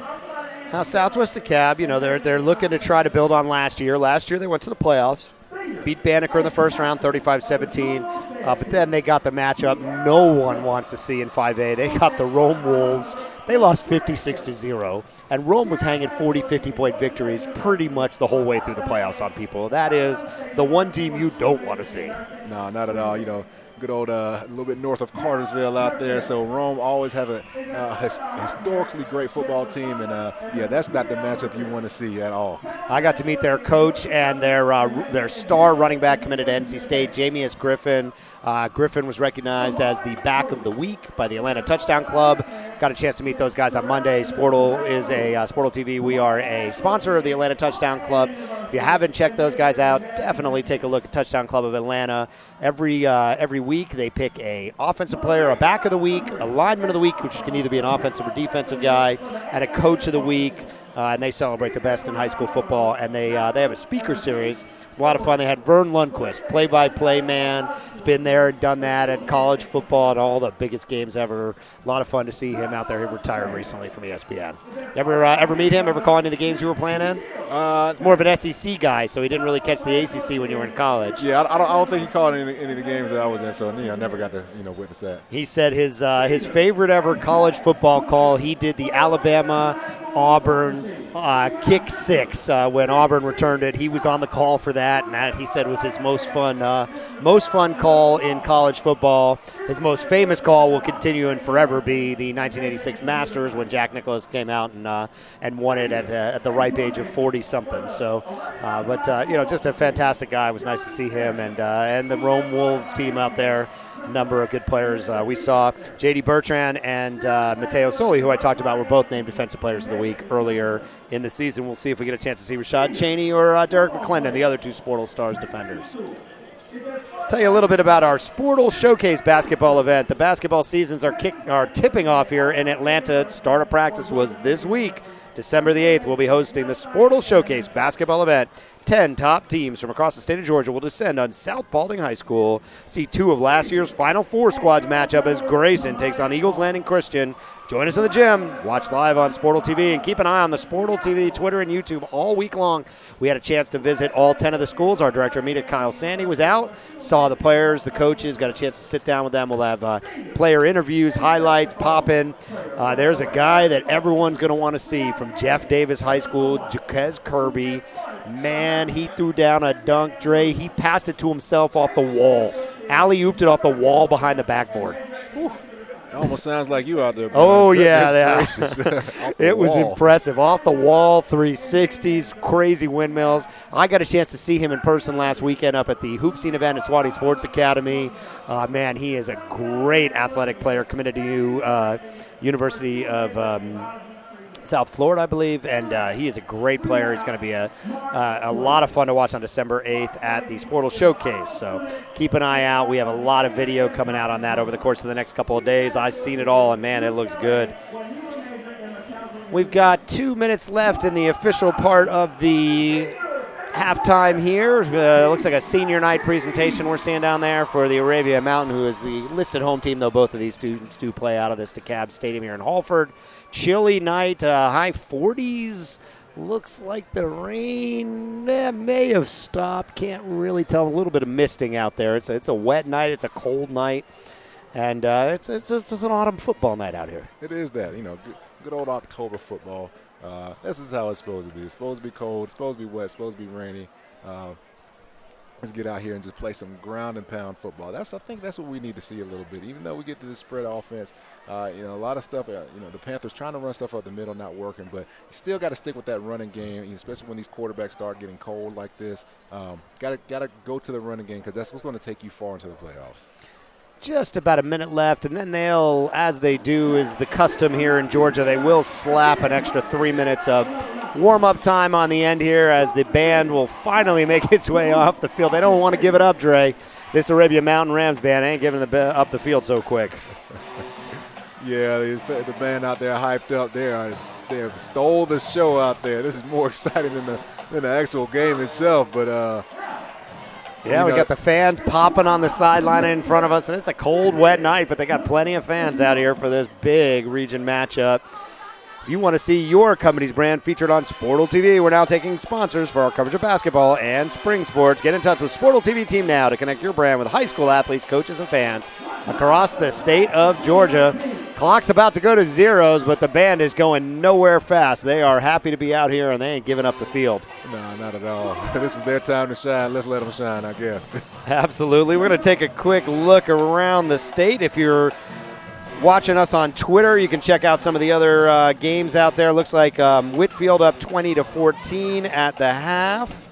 Try to see what we can find in terms of other scores. Salem Conyers up 6-0 at the half as well over Luella.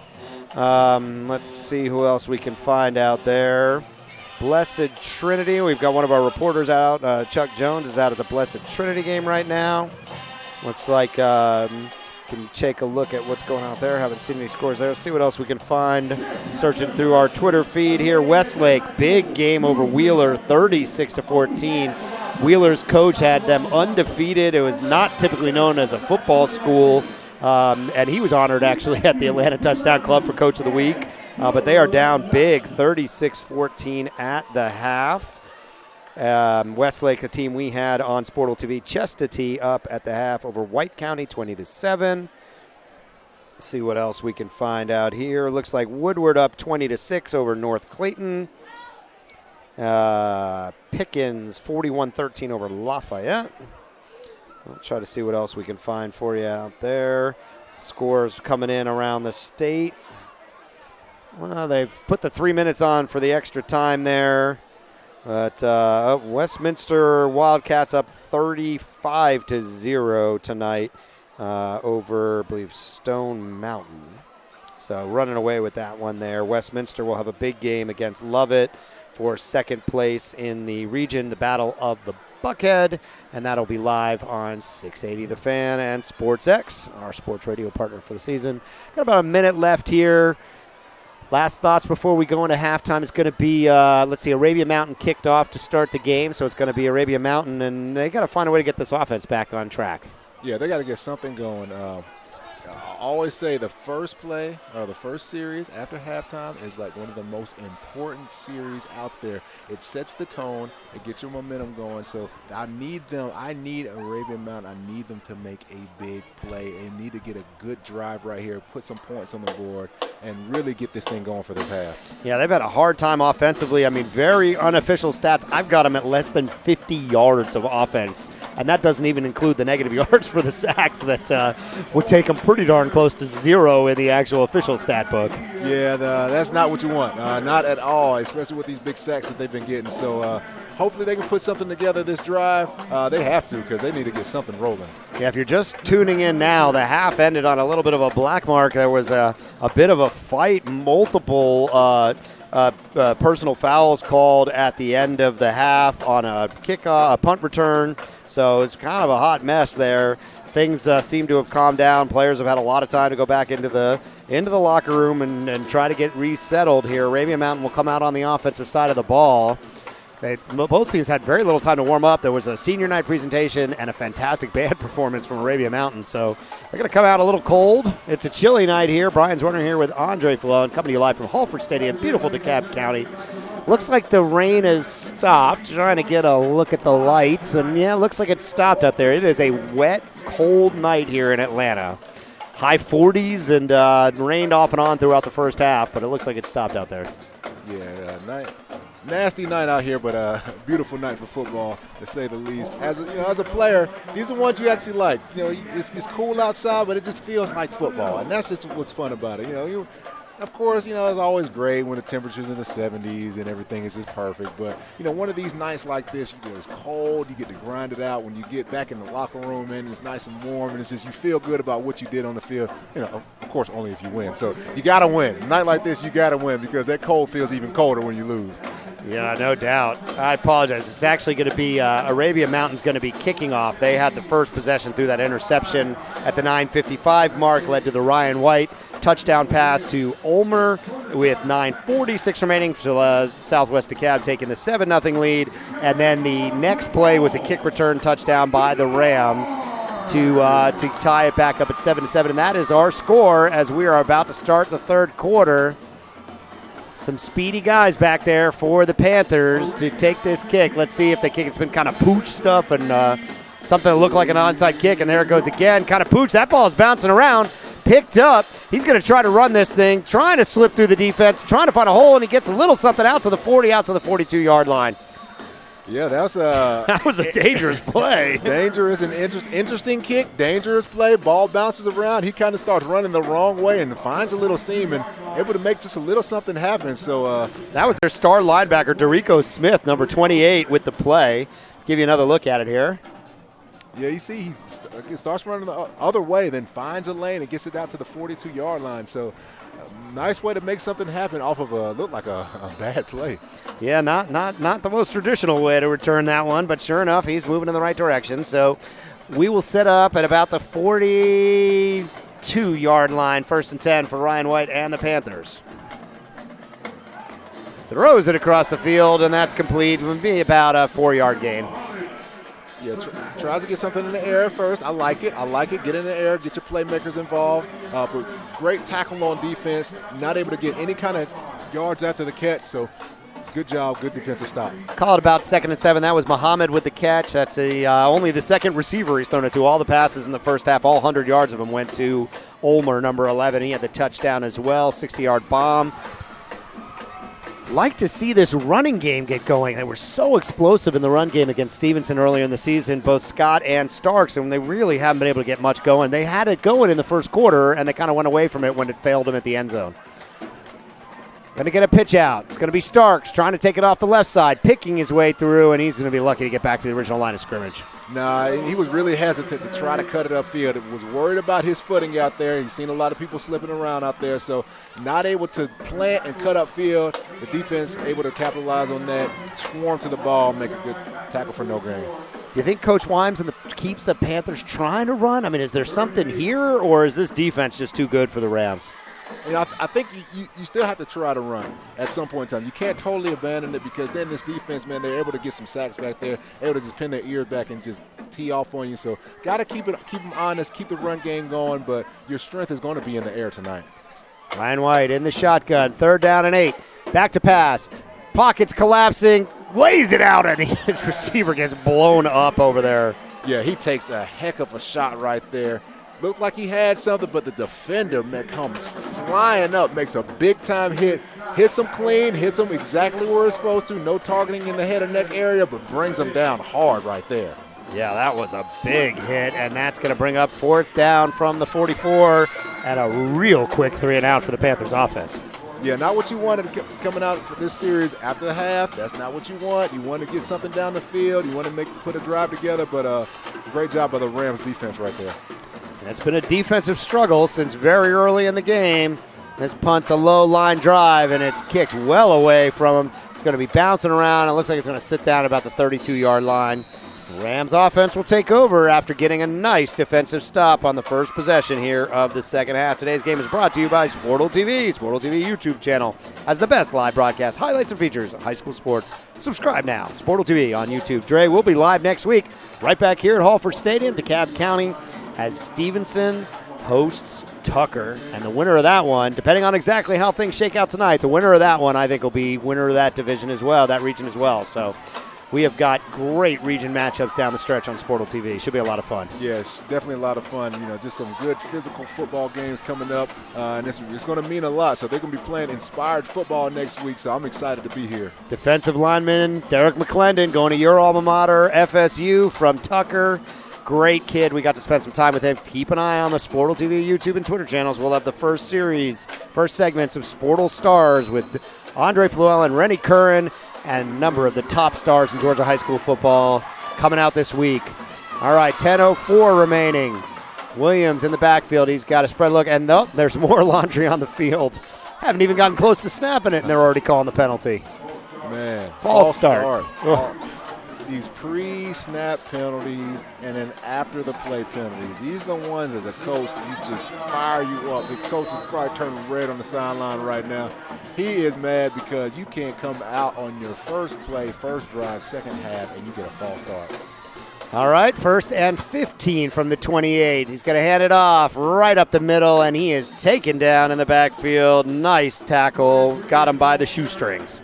Yeah, not the play that I'll come out with. You know, right down the middle, you're running into the teeth of the defense right there. They've been making plays in the middle of the field all game long. The defensive line has been getting penetration. Just to run, especially after getting pushed back 5 yards and run right up the middle, I don't like that call. 2nd and 14 from the 29, 9:38. Another handoff right up the middle, and that's going to get you maybe 2. Yeah, just no rhythm right here. Just the rhythm. It seems like they're just so offbeat right now.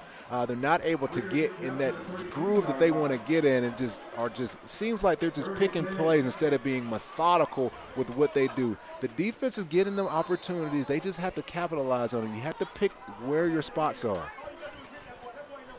Back to passes Williams, and the sack is coming, and he is going down.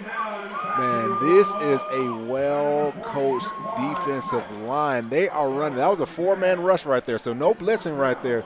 But they are running tackling end games right there. So, again, these tackles are shooting upfield. The defensive ends are looping up on the inside, confusing the offensive line, mixing up their blocking assignments, and able to get these big sacks. Man, this is, 6 for the game now? At least. Jaquan Smith, big defensive tackle, just blew that play up. 8:35 remaining. Looks like the clock has stopped for a quick second. Okay, it's running now. 4th and a mile from the 24. Let's see what we get. Last punt in the end of the second half end of the second quarter led to some personal fouls. Let's see if they can keep it clean out here. Low snap, picks it up off the turf. Going to be taken, caught, bobbled. Comes away with it, out back to the 40, back to the 45, to the 50. He's got to lay it down to the 40, the 30, the 20. One man to beat. It's the punter, and he's going to roll into the end zone. What a play. What a play right there. Looks like he bombed with the ball. Looks like he was going to lose it. Had a defender in his face, all in his grill, able to pick the ball up somehow. Have no idea how he did it. Finds a lane on the sideline and makes it happen, puts on the Jets, gets a touchdown right there. Check it out on the replay. Just found the sideline somehow, and he was gone. I have no idea how he did that. It looks like it was dead in the water. Had a defender right up on him, and he looks like he bobbled the ball, didn't it? It sure looked like it. It looked like the defender might have taken the ball out of his hands at one moment there, and the Panthers come up with a huge play. Yeah, that's exactly what they needed. They needed that spark because this game was being just no momentum, no rhythm at all from either side of the ball or either team. So now they're able to get something, get that spark, get that momentum. You hear the band going now, like maybe they can do something with this. They got to keep this up because their defense is playing lights out. But Dre, let's not forget the last time the Panthers scored a big touchdown, they kicked the ball deep. Oh, and it's blocked. It is blocked by the Rams. 7:57. That's going to make it 13-7 is our score. I think we got an offside, right? Well, they got some more laundry on the field. So. Oh no. Let's see who that call is going to go against. The Panthers kicking team has left and gone to the sideline, so I guess they think it's against them. Yeah, the Arabia Mountain is signaling that it is against the Panthers. Offside, false start, and it's going to be declined, and 13-7. Let's remind the viewers, with the 9:46 left in the first quarter, very beginning of the game, quick strike, Ryan White to Ulmer for a 60-yard touchdown. Very next play, Arabia Mountain took it 90 yards to the house. So let's see if we get it again. Lightning's going to strike twice. Maybe history repeats itself. We shall see. I hope it does because it has given some excitement to this game that we desperately needed, that the teams desperately needed. So let's see what Arabia Mountain does right here to respond because it's all about response right now.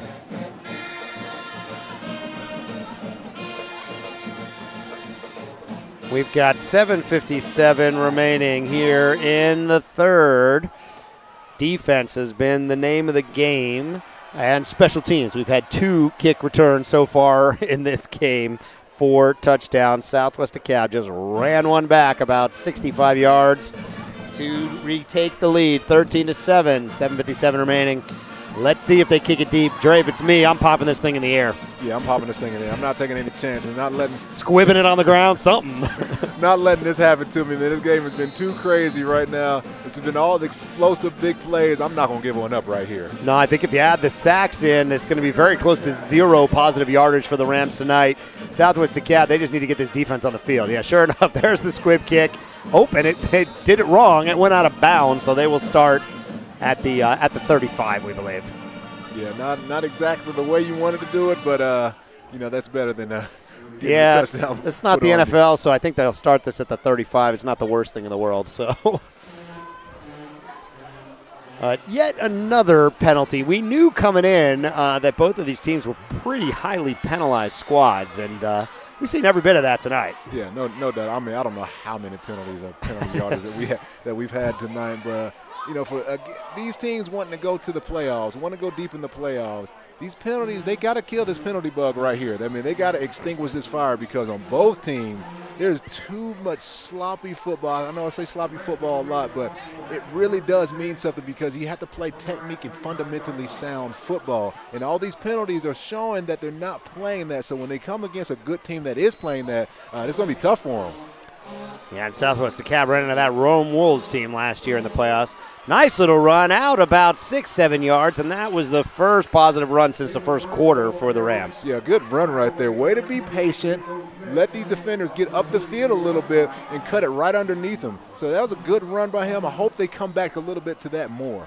That was Burke. He's been somewhat effective as a runner. Dorico Smith with the tackle, setting up 2nd and 2, and referees are coming in. Looks like some type of official's timeout. Haven't seen a call yet. 2nd down and 2. Officials having a little chat behind the play over there. 7:33 remaining here in this third quarter. Today's game brought to you by Sportal TV. Sportal TV Twitter handle is the place to go for live updates for the best high school sports. Catch videos, pictures, and game updates from around the Atlanta gridiron. Soon starting to cover basketball. Follow at Sportal Space on Twitter now. Brian Turner here with Andre Fallon. Dre, they're having a little conference now. There's a whole 3 referees talking out there. I don't know what's going on. Yeah, they've been talking all night. They need to get it together, get this game sped up because, these guys out, these kids out here, they want to play this game. They want this play to go. They got a little momentum going. They had some excitement coming on, so let these kids play. Stop talking so much and just blow the whistle and play football. Hey, it's a chilly night out here. All of us want to keep this thing moving. Let's go out there. Here we go. Looks like whatever they're doing now, they're talking to the sideline about it, having a conversation with a couple of the players about it. I don't know what's going on out there. Still an official's timeout. Looks like they might be warning some of these receivers and corners or something. We had some have a conversation on the far side over there. I'm not sure what's going on. All right, back to live action. 7:33. Clock is running. 2nd down and 2 from the 43-yard line. Williams in the shotgun. Going to hand it off. Up the middle and good for a first down. And that was another nice run by Burke. Burke's getting his groove on a little bit. Yeah, very nice run right there. They seemed like they found what they wanted a little bit on the inside. They were running in there right there, get another 5-yard chunk. So good runs right there. Maybe move the chains. It's been since the first quarter since we saw the Rams feeding Burke in the backfield. He'll stay back there. They got a fullback in front of him now. And it'll go to Burke. Tries the left side, and he gets swallowed up by Tate. Did you see Tate come up and just swallow him from behind? Oh, my goodness. Yeah, he went and he was ready for that one. Just takes him down with authority right there. I think they went to the well too many times. I would have tried to switch a different play in right there. You got them on their heels 2 plays in a row. You know they're going to be ready for it. That's just as that chess match as a coach. You got to be able to think 2 steps ahead. Pritchett and Wimes are your coaches for the Rams and Panthers, respectively. Man in motion, tries a jet sweep, and that is destroyed. He nearly got there before the ball did. Yeah, almost took the handoff right there. They brought a blitz right there. Now we have another penalty down near the sideline. Personal foul looking, gets 2 players. I don't know if it's against Arabian Mountain or the Panthers, but just these penalties. Post-snap, after the play penalties, these are the ones that just drive you insane as a coach. Jaquan Smith, number 40. We've said his name a few times tonight. He basically got there at about the exact second that the jet sweep was handed to the wide receiver. And, it's going to go against the Rams. Going to back them up even further. This is taking them well out of any kind of reasonable attempt at this play here. They are going way back. Yeah, but they bring that well-timed blitz on that jet sweeping. That's lucky that wasn't a fumble. I mean, he could have caught the ball before the receiver did. The way that one was going. It is 3rd and 27 officially on the scoreboard here. 6 minutes remaining. Williams, slant pass. He's got a little bit of blocking in front of him. Tries to cut it around Tate. He's found the sideline. He's got a blocker, and that's going to be a first down. What a play! That was Jordan Greer. Right there. I believe they ran a tunnel screen or a funnel screen right there to the receiver. That's what I've been talking about. They bring the blitz. They're able to put the screen right up on him, and he makes some room right there. So we can check it out on the replay. And that is Greer coming across the formation. See his blockers getting out in front of him. It's a definite funnel screen to the receiver right there. Great play call to get a first down when it looked like they had no chance on that. Absolutely. And Tate had a shot at him in the open field. Not really his forte out there, but he whiffed, and Greer just went right underneath him and turned on the Jets, found that sideline, and got a huge first down. That was Jordan Greer Jr. He's got about 100 yards rushing on the season, more of a running back, and he got in the open field and just made it happen. Not sure what the call is down there now. Everyone having another discussion with the umpires out there. 5:56 remaining. Looks like they backed it up. Maybe he went out of bounds or penalty. I don't know what the call was down there. We were excited watching the replay on that one, and they backed him up a little bit. And it's actually going to be 4th and 10. They backed it up. They didn't get the whole run out of this thing. And it's going to be 4th and they're resetting the chains. I don't know. 4th and about 5. Apparently there was some type of penalty down the field on that play. Negated some, but not all of that 30-yard gain. Yeah, didn't see the penalty, didn't see the flag or anything like that, so not knowing what happened. No surprises. It's been flags all night. Not at all. Apparently, so it was a 3rd and 27. They got 35, but there must have been a hold or something late in that play down the field. So that's going to bring up a critical 4th down here, and they're just going to punt it. And that one is going to go out of bounds at the 24-yard line. Dre, another penalty taken away. Huge opportunity for the Rams offense. Yeah, they had it too. I mean, that is a big-time play. Just get your momentum going. I mean, that is a big momentum shift to get the first down right when nobody thinks you're going to get that first down. Then they have a penalty to bring it back. That is demoralizing. That's just not what you want. So many mistakes out here. These penalties have been just killing both teams, but the Panthers on top right now. Panthers will go to work at about the 23-yard line. 5:49 remaining in this third. And Dre, this is the play you were calling for in the second quarter. You wanted to see the Rams try to use the speed of the Panthers defense against them. They did it finally, and they nearly got themselves out of a 3rd and 27 hole, but not able to do it. Yeah, and it does two things. It not only gets you a big play, but it slows them down to where you can do other things. So that's why I really like, against these blitzing teams, these screens and these draws, because it makes them at least hesitate, and that's what you want against a team like this. All right, Ryan White will go to work from the 23, just under 6 minutes, and we got another penalty. It looks like another false start. This is just getting out of hand out here. I mean, this is just slowing the game down. This is stopping the clock all the time. No rhythm, just bad execution. I know it's cold out here, guys, but you got to play through some cold. You got to be mentally tough, mentally sound, regardless of what the weather is. So all these penalties, I know the coaches are just going crazy down there. 5:47 left. That's going to set up 1st and 15 after the penalty. So yet again, Ryan White will have to work from a hole. Let's see if he tries to get the ball to his playmakers on the outside. Got to hand it off to Scott. Scott is absolutely destroyed. Defensive end just turned that whole play around. Turned the entire play. He tried to bounce it outside, but the defensive end kept awesome outside leverage.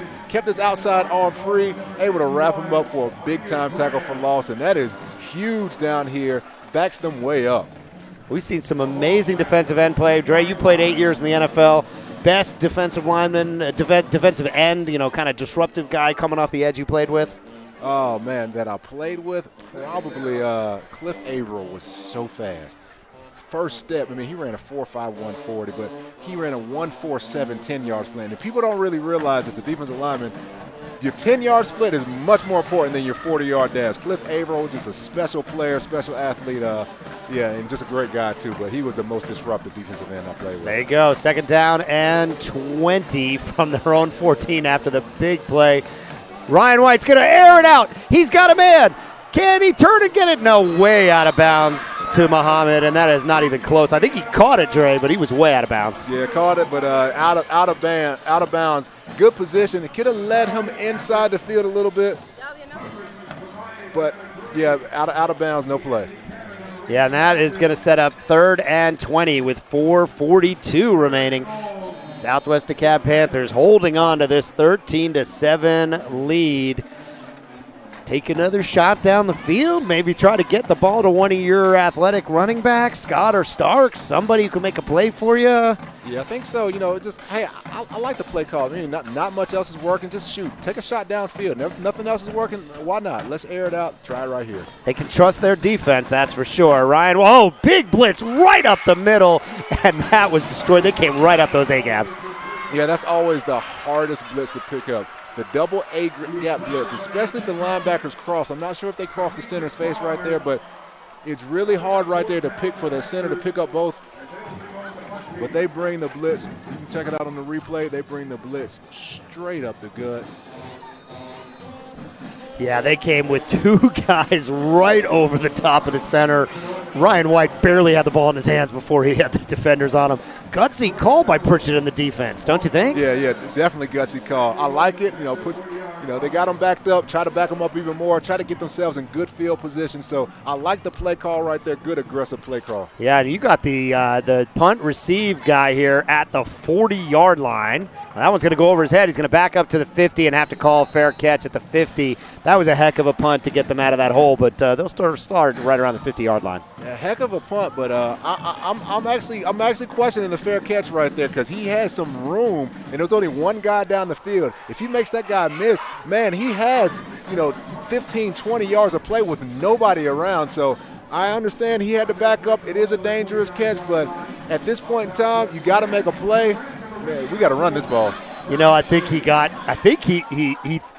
was waiting for a short punt at the 40 on the wrong, the offensive side of the 50-yard line.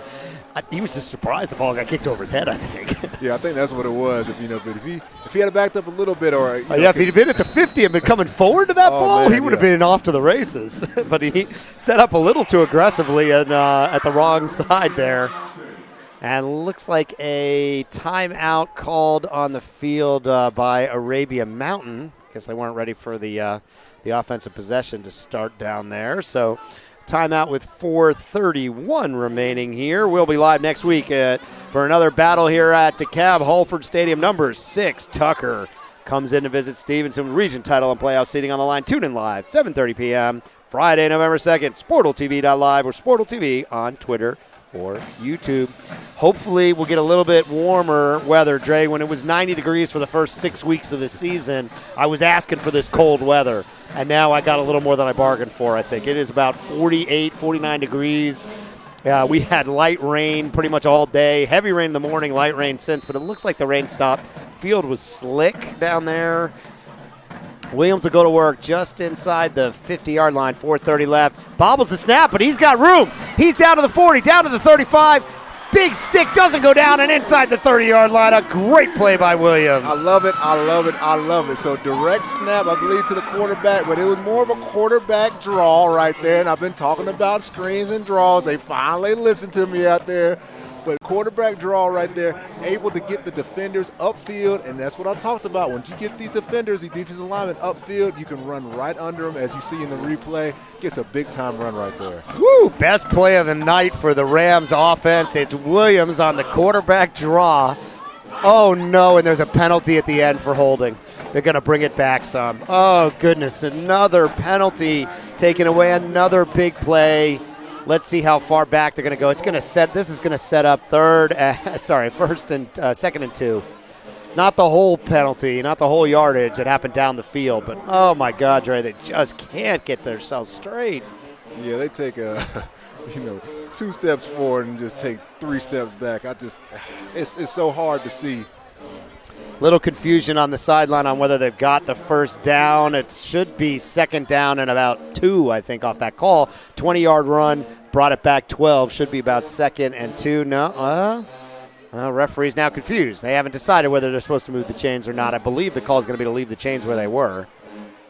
And that should set up second down and about 2. Yeah, we have referees taking a lot of time tonight. They are having a tough time getting these calls together, but hopefully they can get things right so we can get this thing going. Okay, so it's going to be, well, now they're all backwards. The sticks are off. It's a hot mess down there. It's going to be first down, so it'll negate the play effectively, and it'll be a spot foul, so it'll set up 1st and 2.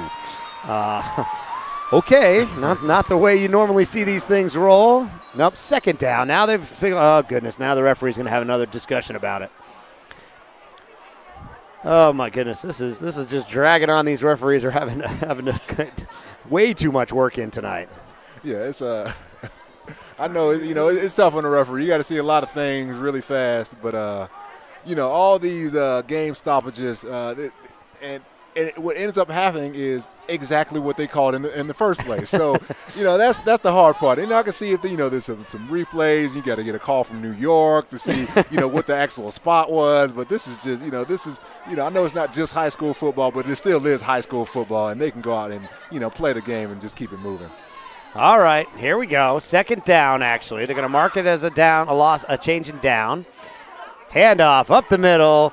Tries to turn it outside, doesn't get it, and he is taken down there for maybe a gain of 1 or 2. It's going to be third down about 1 or 2. Yeah, swarming defense right there. Tries to bounce it outside. Not much doing in the inside.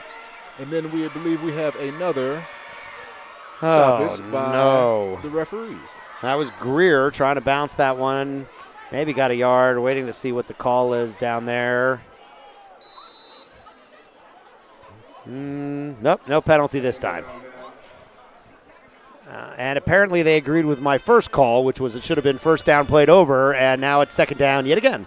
So second down and 2 for the Rams. This has been a tough night for the referees. A lot of work to do for them as there have been tons of penalties in this game. Second and 2. Handoff up the middle to Greer. Greer's got the first down and more. He'll be taken down at about the 35-yard line. Nice run by Greer. Yeah, they've actually found something on these inside runs. So they're running these inside zones, and they're letting these defensive linemen, again, get upfield and running right underneath them. It is what they're going to have to do, what the Panthers are going to have to do. They're going to have to start playing. If they don't want to keep getting these runs run on, they're going to have to actually start playing a little bit more patient up front, using their hands, getting them off the ball. Kind of a busted play here on first down, and Panthers corral them and get them to the ground. It's going to be second and 10, call it from the 35. 2:49 remaining here in this third quarter. This is a critical possession for the Rams, down by 13-7. Man, they need to get some points. They haven't had much going offensively all night. Yeah, they need to get some points right here. They got some good decent field position. They got to get on the board right here. I think for them, if they can get a few yards right here, this is 4-down territory. Oh, absolutely. Not in a kicking range yet. Snap. Pass, caught, complete for the first down. Still on his feet, and that is Roll. Corey Roll with a nice play on a slant, and he gets them a first down. Great throw, great catch. That is a tough catch right there. Has a defender all over him, still able to hold on to the ball and make the catch. That's exactly what they needed. They got to do something to get in this end zone. Hurry this play up. I like the hurry-up offense that they're in right now. I like it. Let's keep this momentum going. And then the Panthers jumped off sides, it looks like. Yet another penalty. Pretty sure that was the Panthers' left defensive end popping off sides there. 2:10 remaining, first and 10 from the 15-yard line. Took a quick peek at the kicker for this Arabian Mountains. He's 2 for 2 on the season. Kicked one from 31 and one from 37. So he's certainly inside kick range, but I'm with you, Dre. First and 5 here, and this has got to be 4-down territory this deep down here. Touchdown. Critical. Give him the lead here. Clock's running to about 2 minutes left. First and 5 from ball right on the 10-yard line for Williams. Got to hand it off to Greer. No, fakes it. Finds his man on the slant right at the goal line, and touchdown Rams. Wow. Makes the tough catch, tough throw. Has a man right in his face. gets the touchdown right there. Looks like the defender was actually had his hand on the ball, but the receiver with strong hands able to just to hold on to it. Great play. They faked the inside handoff and went with the slant. See if we can get you another look at this one.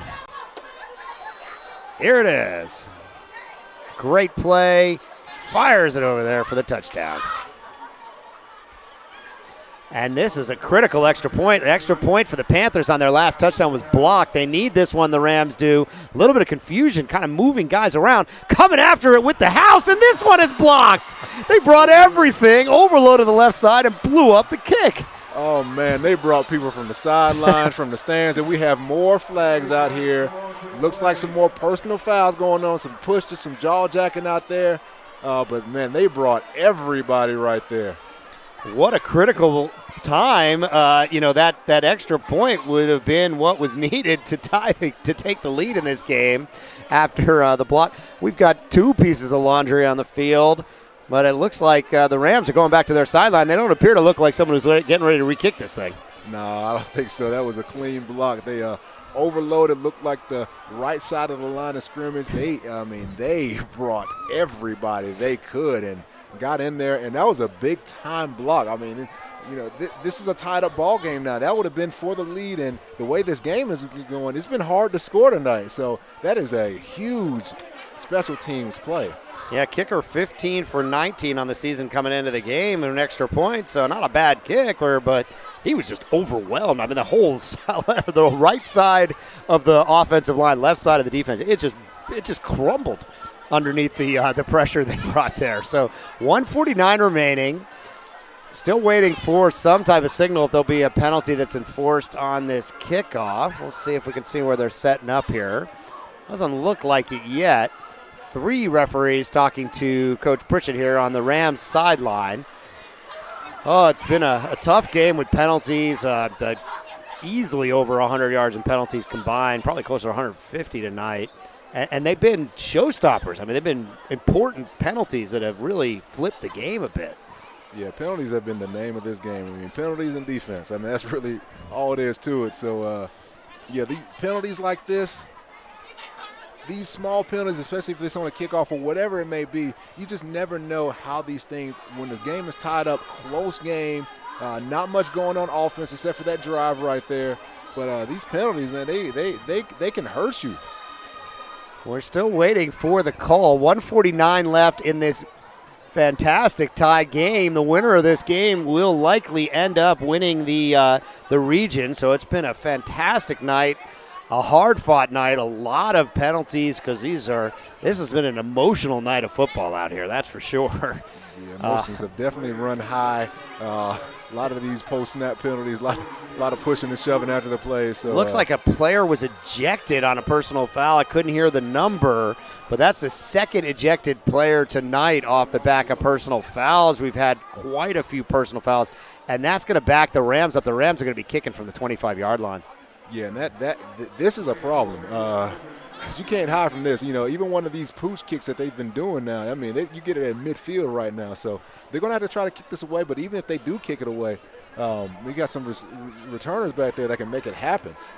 Dre, you played a long time in the NFL, college, high school. I mean, the emotions get hot sometimes, and I'm sure it's happened with you. You wanted to take a swing at somebody out there, but, man, you just can't let that happen in these. This is a tie ball game with the region title on the line. Yeah, it's tough, especially you got one of your friends out there. Maybe gets pushed late, maybe gets hit late. You want to come in and help defend them, but at this point in the game, man, it's bigger than that. You got to keep these emotions at bay.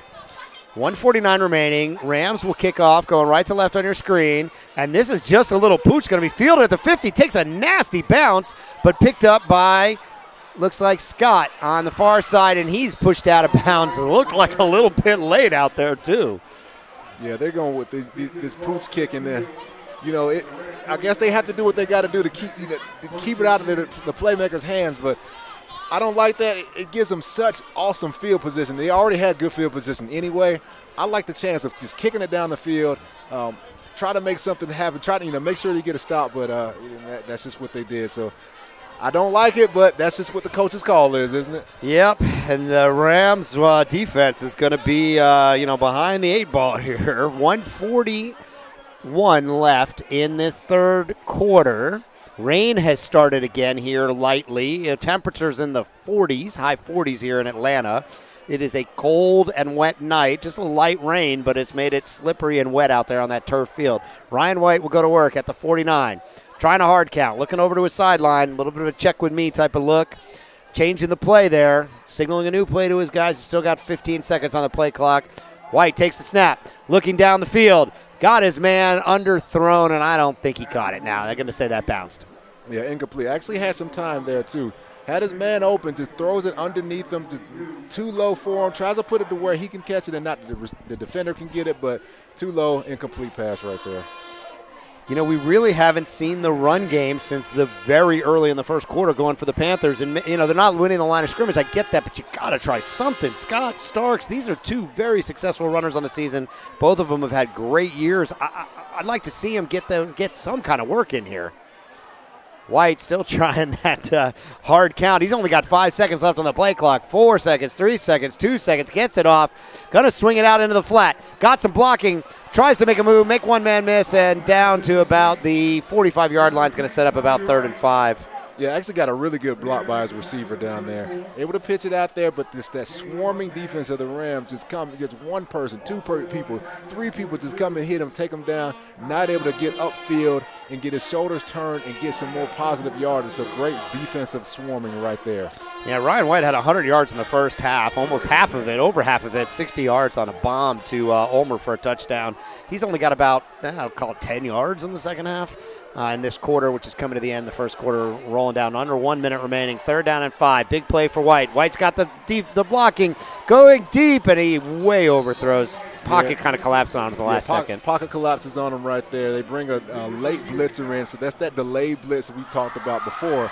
That delayed blitz is not really designed to get a sack. It is just designed to get the quarterback off his rhythm and off his steps, because the quarterback wants to step up into the pocket, but when that blitzer comes late, the running back has already scanned away, hasn't accounted for him, makes the quarterback make a bad decision right there. He just wasn't able to step into that throw, and he just sort of winged it down the field way past his receiver. 49 seconds left. It's 4th down and 5, and it looks like they're going to punt here. Arabia Mountain is trying to get their punt team back.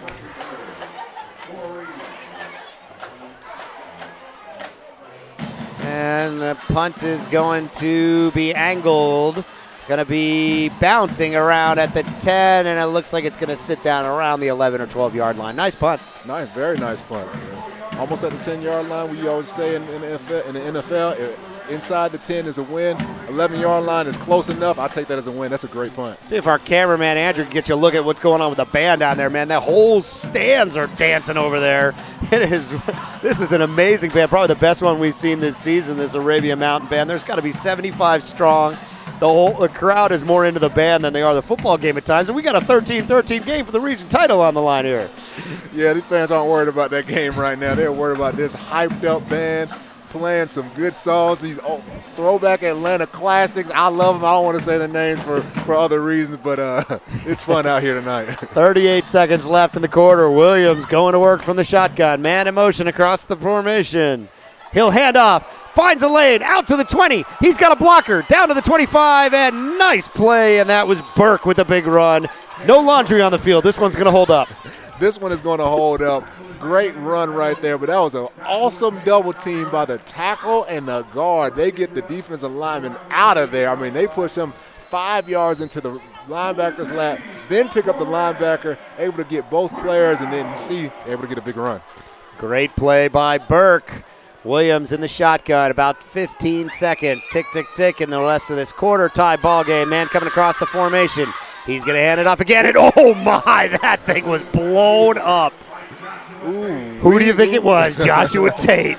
Joshua Tate came in with some bad intentions right there. That is what I call an angry face. An angry face is when you look at somebody's eyes and they just have ill will in their heart towards you.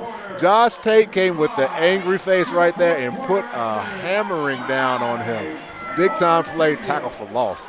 13-13 is your score at the end of the quarter, and then we come out of the break. It'll be 2nd and 12 for the Rams offense. It has been a defensive struggle tonight. A lot of great play by the Stars on both sides of the ball. We will be live next week as 2 more big-time matchup happening. We got number 6 in the state, Tucker, taking on Stevenson. They're just outside of the top 10. Region title playoff seeding will be on the line as these 2 teams battle back here at Hallford Stadium. Cab County, tune in live, 7:30 p.m. Friday, November 2nd. SportalTV.live, SportalTV or Twitter, on YouTube. Brian Joyner here with Andre Fluellen. And, man, as a defensive guy, this got to make your heart warm. It's cold out here, but your heart's got to be warm. Yeah, cold night tonight, but, man, old defensive lineman heart is smiling right now. I mean, you get these big-time tackles for losses, these big hits, these sacks all over the place. Man, these defensive linemen just getting upfield. And I love seeing a base 4-3 defense. That's what I played most of my career. And so I always get hyped up when I see, because, these 3-4 defense are becoming much more common. But, a base 4-3 defense means that you really value your defensive linemen who are on the field. And, both teams are doing that right now. They're really putting the game on their front four, and I love it right there. These guys are flying around making some big-time plays. Oh, and the defensive line for Southwest DeKalb is swarming. It's been mostly number 7 Joshua Tate, but Glenn, Dorico Smith. It's just been a great effort by this front 7 for the Panthers, and we'll expect more of that. 2nd down and 12 as the 4th quarter gets ready to get underway. From, call it, the 26-yard line. Williams and the offense got to go to work here. They had a nice run by Burke. He's got about 35 yards on the night. Williams found a little bit of rhythm here in the second half, has been getting things going a little bit offensively for the Rams. We'll see what they dial up here on 2nd and long. Last play was absolutely exploded by the left defensive end, Joshua Tate. He got there basically the same minute the running back got the ball out of this pistol look. Fakes the handoff. Williams looking downfield. Tate coming hard. Able to find the out of bounds. And, oh, boy, I think we're going to see another flag for the late hit. He rode him to the ground well outside. Nope, they're going to let that one go. Yeah, they let that one ride. It looked like he hit him a little bit, a couple steps out of bounds, but I think they let that one go. I think these referees are trying to keep this game moving too. Yeah, everybody's a little chilly and trying to find their way home. And I think he started riding him when he was inbounds. He just didn't quite finish riding him to the ground until about 5 yards out of bounds. So that's going to bring up 3rd and 9. And, man, he was lucky to get out of there because Tate had another free run at him. This right tackle cannot stop Joshua Tate, number 7. Keep an eye on that matchup. It's been fantastic. 4 receivers to the near side. Williams looking over here. Find a man in the flat. Makes the first man miss, but the second man and the third man are not. Oh, he does miss him. He gets out of it, and somehow he breaks it free for a big play, and that's going to be a 1st down. What a play by the Rams. Big time play by the Rams. It looks like he is stopped cold, but able to make one guy miss. Makes another guy miss. Shakes free, uses that strength. Look at it in the replay again. Looks like he is down right there. Looks like the 3 guys hit him. He gets off, shakes off, and gets down that sideline and gets a big time 1st down. What a play to get out of what looked like certain problem. And that's a 25-yard gain. It's going to set up 1st down. Handoff off the right side. He's got some running room. Down to the 35 and into the 30 and lays a little bit of hurting on his end of that run. Yeah, they found something in this running game. I like what they're doing. They found a little rhythm, and that's what I talked about earlier. Which team finds that rhythm, finds that momentum is going to be the team that has the best chance of winning this game. So they found something in the running game. They're slowing down the defense of the Panthers, making some big-time plays. Yeah, Southwest DeKalb calling timeout here. And, Dre, I think this is to get this defense settled. I mean, they've given up.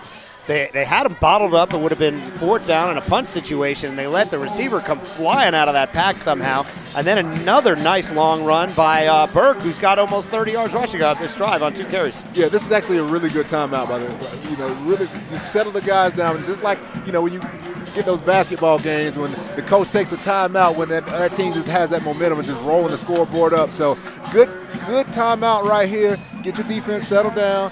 Let's say, guys, let's get back to what we do. We're playing well, but they're taking advantage of us right now. But we got to play fundamentally sound situational football.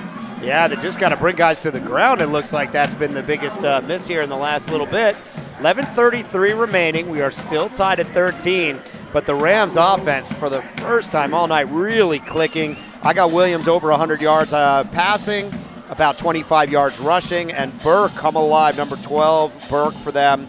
He's got 50 yards and over half of it on the last few carries here. So see what they do. What do you think, Dre? They're going to dial up more Burke, or are they going to try to get Williams to make a play over the top? I think they're going to try to get Williams involved right here. No, the ball's on the ground, and it looked like Burke jumped on top of it. Oh, boy. I couldn't tell if he was trying to hand that off or pull it back out again. It was sort of like a pistol RPO type of look. Yeah, it looked like he was trying to pull it right there. Not sure, but it looked like, just bad connection between running back and quarterback. Lucky break for the Rams. That ball bounced right at Burke's feet, and he was able to jump on top of it. Yeah, that could have been really bad because they got some momentum going, so that would have been terrible for the Rams offense right All right, there. Williams will try to settle him. 2nd down and 12 from the 33. Williams looking to across the middle. He's got time. Heaves it deep into double coverage, and it's picked off at the back of the end zone. Interception out the back of the end zone, and that's going to be we got some laundry on the field once again. Pass interference on the defense. It's going to negate the interception in the end zone.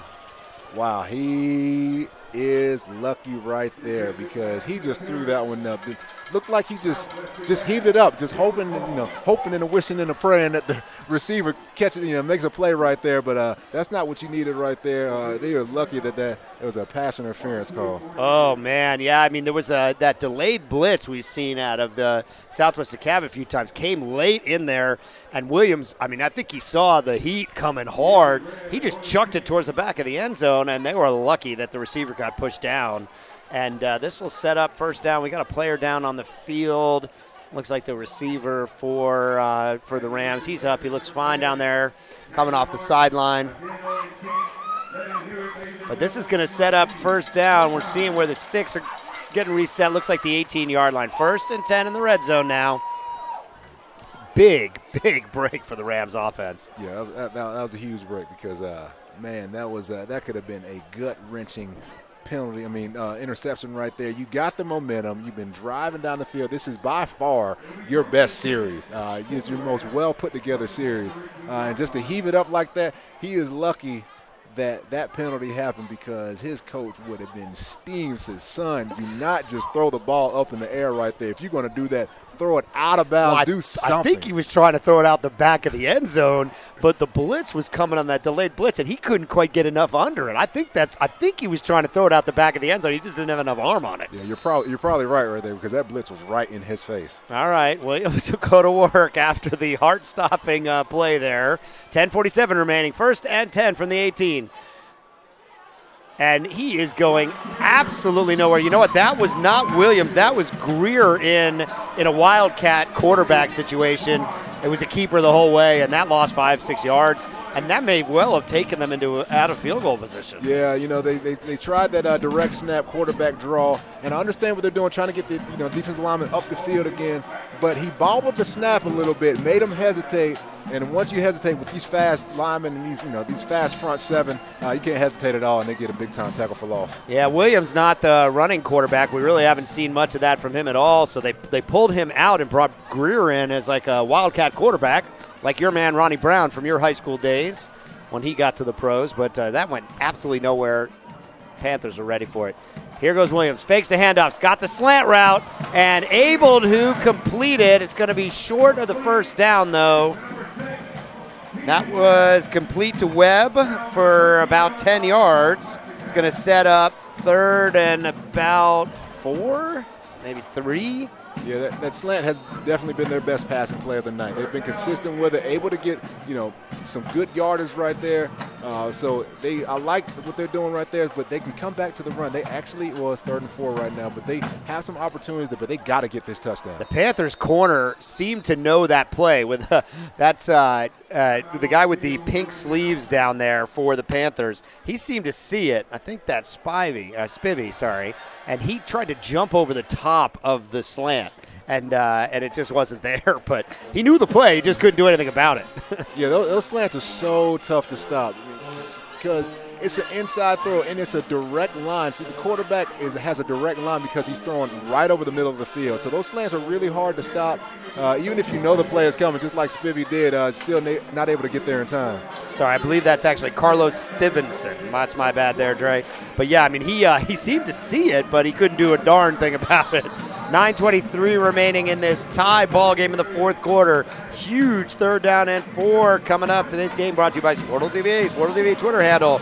Place to go for live updates for the best high school sports catch videos, pictures, and game updates from the Atlanta Gridiron. Starting soon, basketball coming to you on Sportal Space on Twitter. Sportal TV Twitter handle.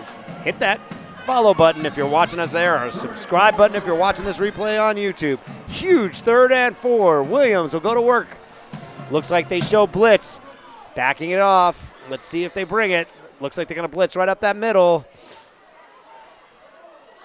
And that ball goes through the middle for a touchdown. Great play right there. It puts it right between the defender right there. Gets a big-time touchdown, and that's what the Rams needed. They had to make the play. This was by far their best drive, complete drive. Puts the ball right over the middle of the field. Gets in the end zone. Fantastic drive. You had runs on this drive. You had passes on this drive. This is the most complete drive from both teams that we've seen all night. Both teams have had their last 2 point-after attempts blocked. Southwest DeKalb came with a funky overload blitz. Let's see if the Rams are not going to even try to kick this one. They're going for 2, and it is blown up. And wow, Dre, they didn't even try to kick it. Nah, they said forget the kicking game tonight with these field goals. Too many block extra points, too many block field goals. They were going to try to go for it, and it just didn't work out right there. Bad snap. Seen a lot of bad snaps tonight, but just gets blown up in the backfield. I mean, I'm not intimately familiar with these kickers, but you don't go for the extra point kick. I know they got it blocked, but it's got to be a better play than what just happened out there. Yeah, it puts you in such a bad position because, extra point typically is a play that you're going to get. You can't count on it getting blocked every time. That rarely happens. So, if the Panthers come down and get a touchdown and get an extra point, they're up. And so that is a big time, especially with these, the way this offense, both offenses have been playing. They had some good drives right here, but haven't been able to move the ball typically the entire night. So I don't like that call. I would rather them kick it away and take the, Yeah, I'm looking at the stats for Malcolm Grinnell, the kicker, and he's 15 for 19 coming into the season. That's not bad. I get it. It's not NFL quality where you expect it every time, but 75%, I'd take my shot. Yeah, I'll take that over what just happened any day of the week. So got to play the averages and the odds right there. Well, great play by the Arabia Mountain Rams. Certainly their best drive of the night. Williams gets them into the end zone. And it's a whole different ball game now. And for the first time all night, the Panthers will play from behind. 9:17 remaining, but it's 13-19. They get a touchdown and extra point. They're going to go home with a victory here. A lot of time left. And the Panthers' offense looked disjointed on the last series. Yeah, they really did. So you got to put something together now. You got an opportunity to come out and take the lead. Squibb kicked out of bounds, and they'll go to work at about the 40. 39-yard line looks like. Yeah, they really trust their defense. I mean, these Squibb kids, they're taking at the 40, 35, 45-yard line consistently tonight. So, Arabia Mountain really trusting their defense out there.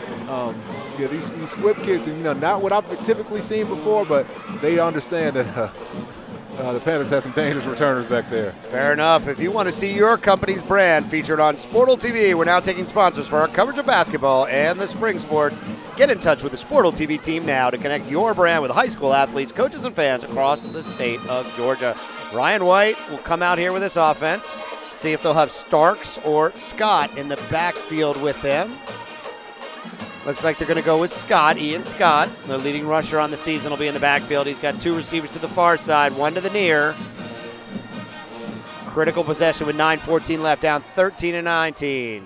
Fakes the jet sweep, gives it to Scott up the middle, and he's got a bit of a hole. Into the 50, down to the 40, down to the 35, and wrestled down at the 30-yard line. Great play for Scott up the middle. Yeah, awesome play right there. Fake me out with the jet sweep. I thought they were going to it, but end up handing off right in the middle.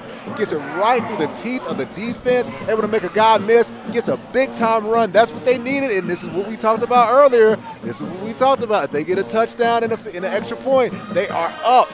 That's why that was such a critical play to not go for that extra point down there. Don't like that call, but great run right there. And I know you like this from working with you. They're going to go with a relatively quick offense. As soon as this ball's set, Ryan White's out there barking signals, trying to keep the pressure on this D. He's going to give it right back to Scott. Off the right side. He's got a little bit of a hole. Down to the 25, to the 20, and taken down to the 15. Scott is just taken over. And we have a late flag back here. Looks like at the line of scrimmage. Looks like in the holding area.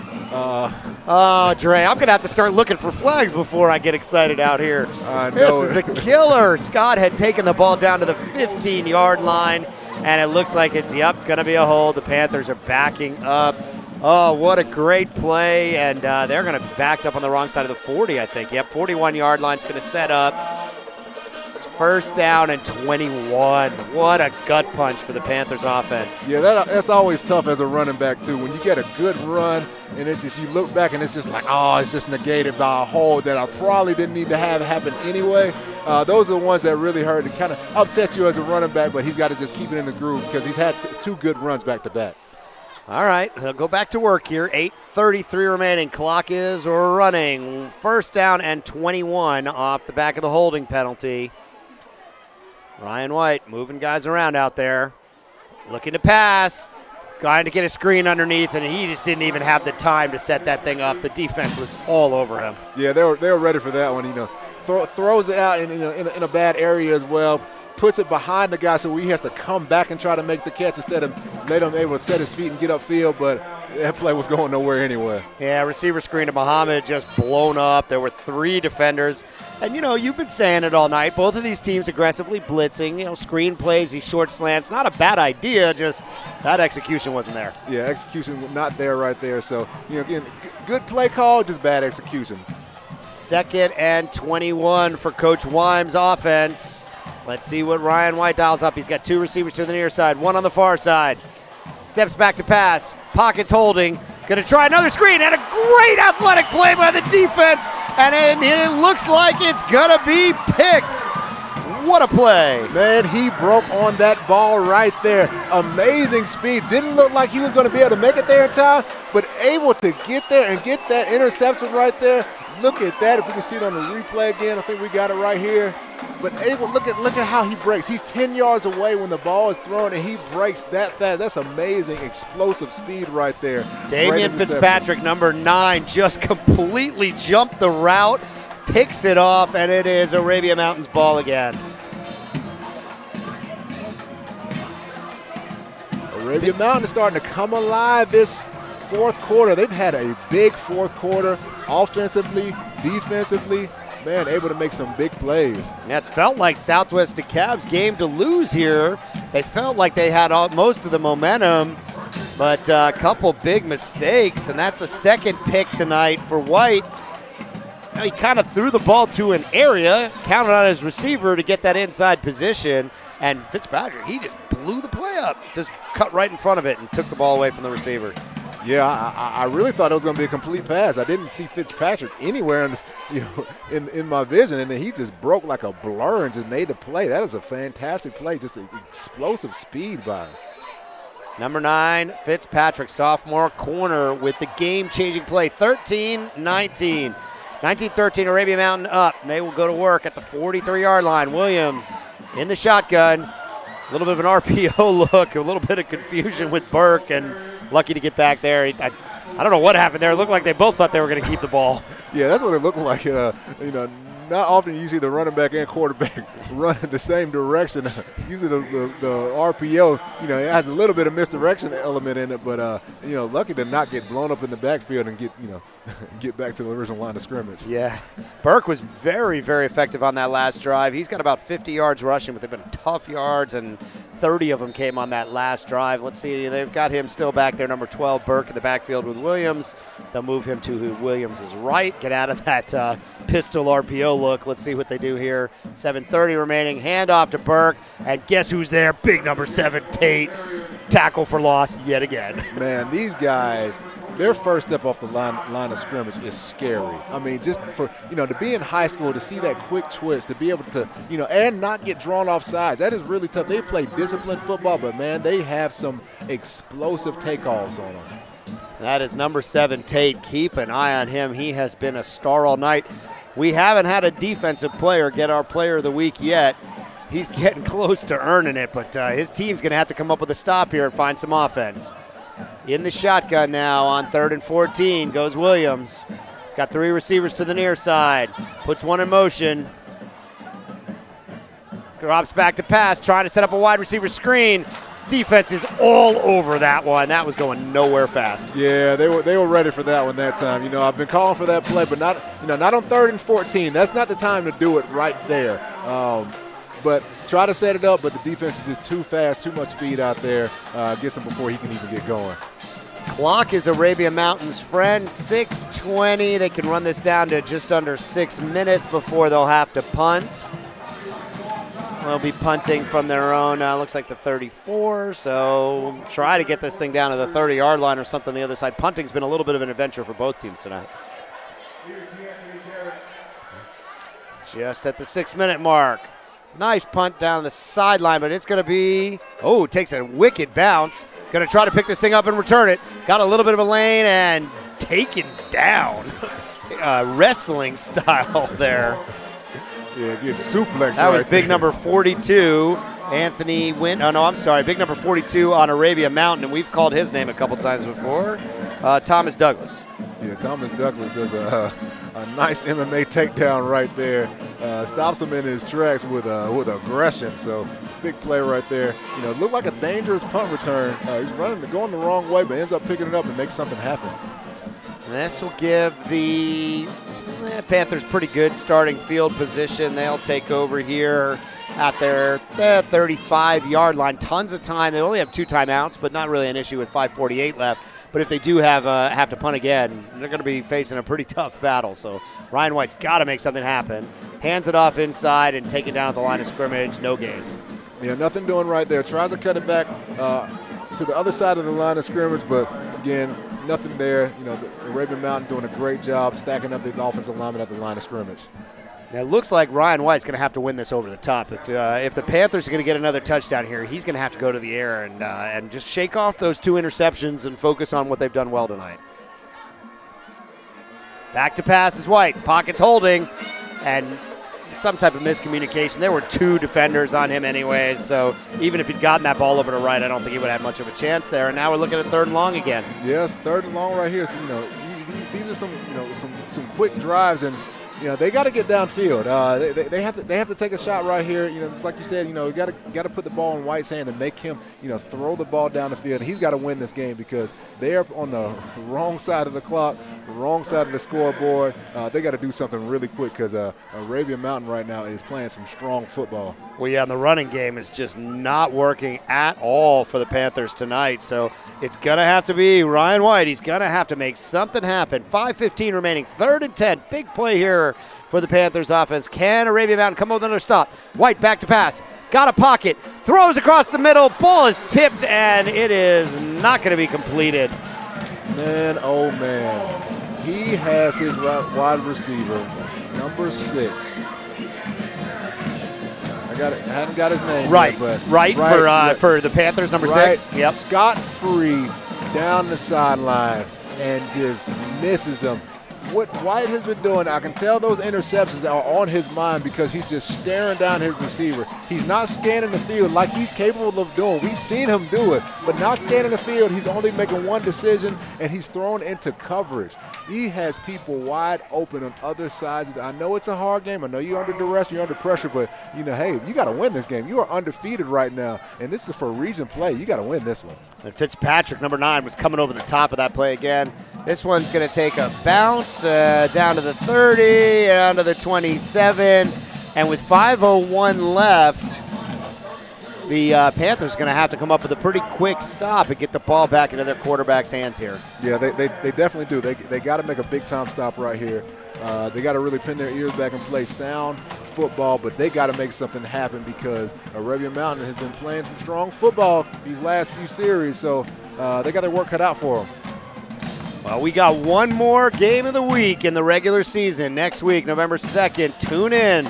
Number 6 in the state, Tucker takes on a near top 10 team in Stevenson, and we think that's going to probably decide the region championship in that 6A region, so it should be a lot of fun. Two great teams loaded with Division I talent. Should be a great game. Join us on Sportal TV next week at Friday night. Williams goes to work from the 27-yard line. 1st and 10. Handoff up the middle, and it's going no place. I mean, this Panthers D-line is living in the backfield. Yeah, they really are. I don't know how many sacks and tackles for losses that they have. They have really lit up. They have been the highlight of the team tonight, and that's rare where your whole entire defensive line, defensive ends and tackles have been the strong point and the highlight of your team. But they play some very aggressive, tough, gritty football. I like this style of play. Yeah, we've seen some great play by Tate, by Jaquan Smith, number 40. We've seen Kazan Glenn, number 15 in the backfield. Dorico Smith making plays. They are swarming to the ball out there. 2nd down 11. Williams taking his time. 10 seconds left on the play clock. 4:10 on the game clock. He moves Burke out to the left. He's got 4 receivers out there, taking every second off. Blitz is coming. Gets the ball away. It's up in the air. And there's another penalty flag behind the play. Not sure what the call is. It was way downfield from the back judge. Yeah, he takes a big-time hit as he releases that ball, though. We talked about this defensive line on the play before, and we're going to continue talking about them because they are bringing the heat right there, making it hard for him to set his feet, make these good throws. Man, they are playing some tough football. Offensive pass interference. So not sure where that occurred given everything that was happening out there. I'm guessing with the incomplete and downs meaning so much, they may decline this. Now they're going to take the penalty and back them up.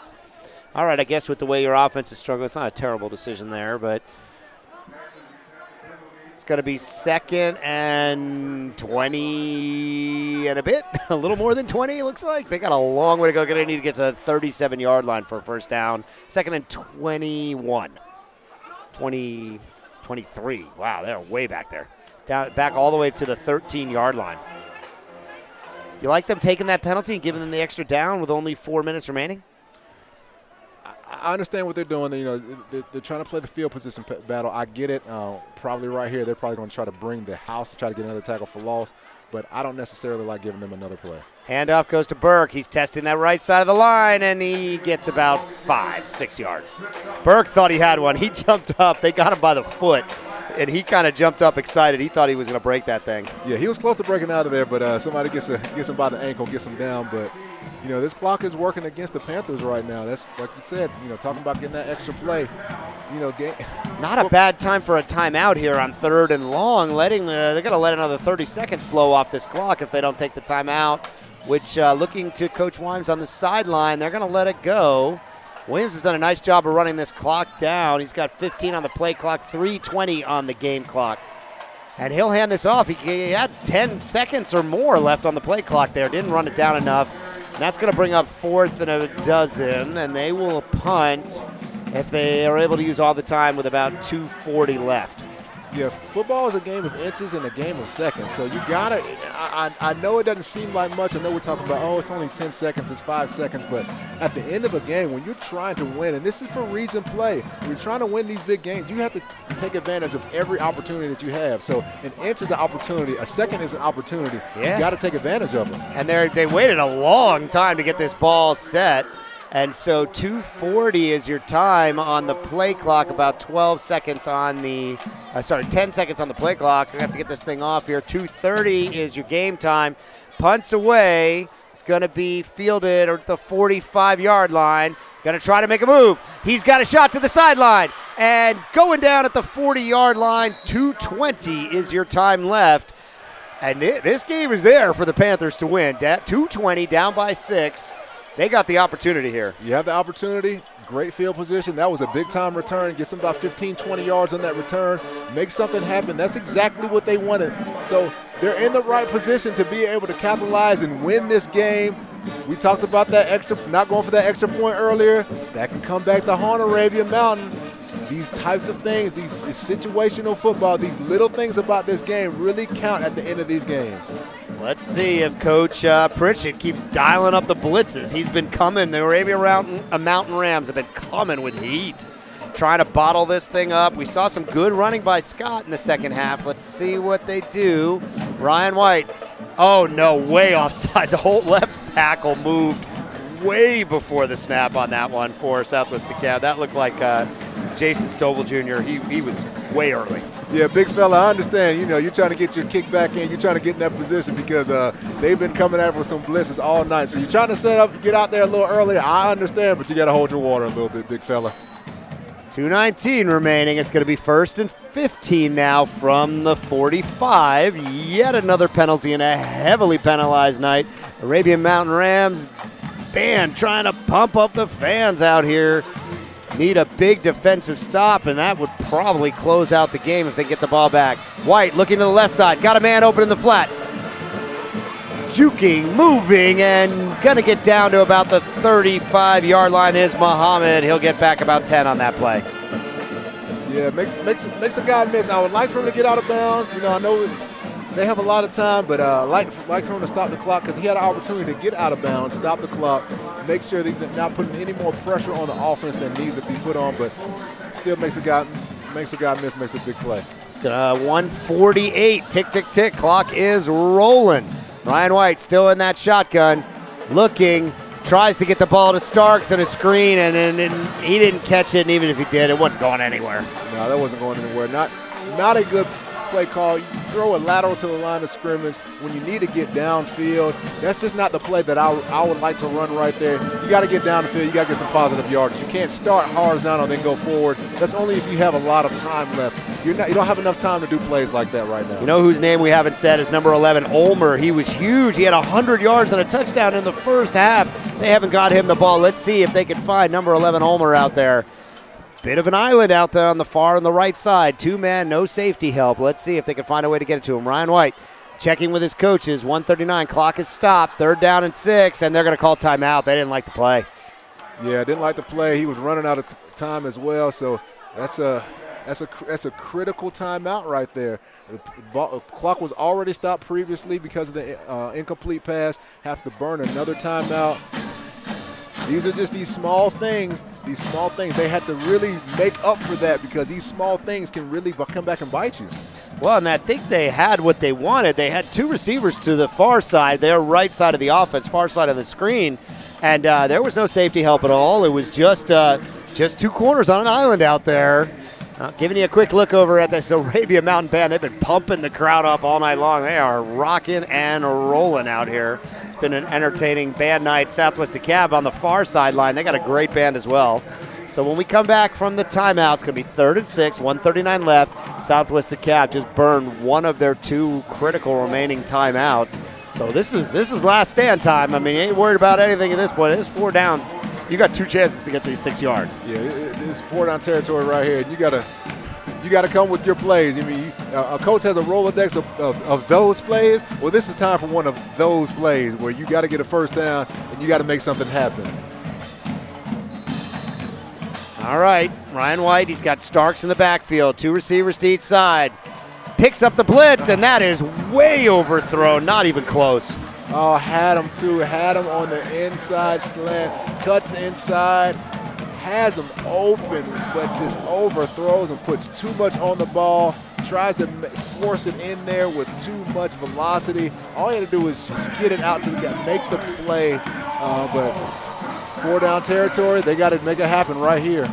This is it. This is the ball game. Only 1:35 remaining and only 1 timeout. So if the Panthers can't convert here, then Arabia Mountain will down it out and win the region for the 3rd consecutive year. So what will Coach Wimes for the Panthers dial up here? He's got to try to get the ball downfield. He's got this pass has got to go past the 1st down marker, right? Has to go past the 1st down marker. I know. At least give him a chance. Last play I said you have to have that play. Well, this is that play right here. The play, whatever play you have in your Rolodex, get the 1st down, get it. Here we go. White back to pass. Line is holding. Finds his man, and that's complete. Down to the 15. Shakes the tackler. He's going for the corner of the end zone, and it's a touchdown by Muhammad. We talked about getting the 1st down. He's talking about getting a touchdown. big-time play, puts it right there, makes a guy miss, gets in the end zone, touchdown right there, and we talked about it earlier, that extra point that they didn't go for, coming back to bite them. Wow, and the Panthers will line up to kick the extra point, and if they can convert this extra point, they will take the 20-19 lead. And it's a timeout called by the Panthers. They want to make sure they don't mess up this extra point. What a phenomenal play. Through the slant to Muhammad. He somehow shakes free and finds the corner of the end zone across the field. Man, not what we're expecting at all. We're trying to get a first down up here. That's what we're calling for. Hey, you have that play, get the first down. Well, they said, forget your play, Andre. We're going to get a touchdown right here. I've called the coach out all night. I said, you need to do these things, and you know what? He called me out this time. I had to bow down to him. He gets his play. Player makes a fantastic play, shakes the defender, gets in the end zone. Man, this is the awesome ending of this game. It isn't over yet. Southwest Dekalb has already had one extra point blocked. They took a timeout to make sure they get their kick team on and ready for this critical kick. The game will not be over here. There's still 1:25 remaining in this game, so even if they're able to put this kick through the uprights, oh goodness, Dre, they're running somebody in late. He doesn't look like he knows where he needs to be. Okay, they're in, they're settled. Here we go. This kick to take the 20-19 lead, break the tie. Here it goes. Kicks up, and it is good. The Panthers take the lead. Panthers take the lead right there. The extra point they didn't go for earlier from Arabian Mountain comes back to home. Yeah, if you're just tuning in now, Arabian Mountain scored with 9:17 remaining in the fourth.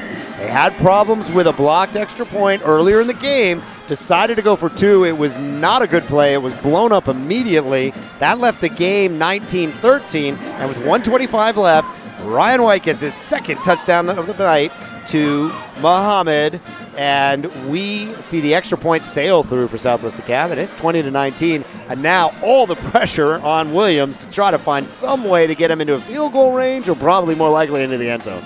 Yeah, got to get in the end zone right here. That's just, they hadn't had confidence in their kicker up until this point, and they're not going to have confidence in the kicker, and the kicker is not going to have confidence in himself. They could have went for the extra point earlier. So as a kicker, even if I have to get in that position, I don't feel like the coach has confidence in me.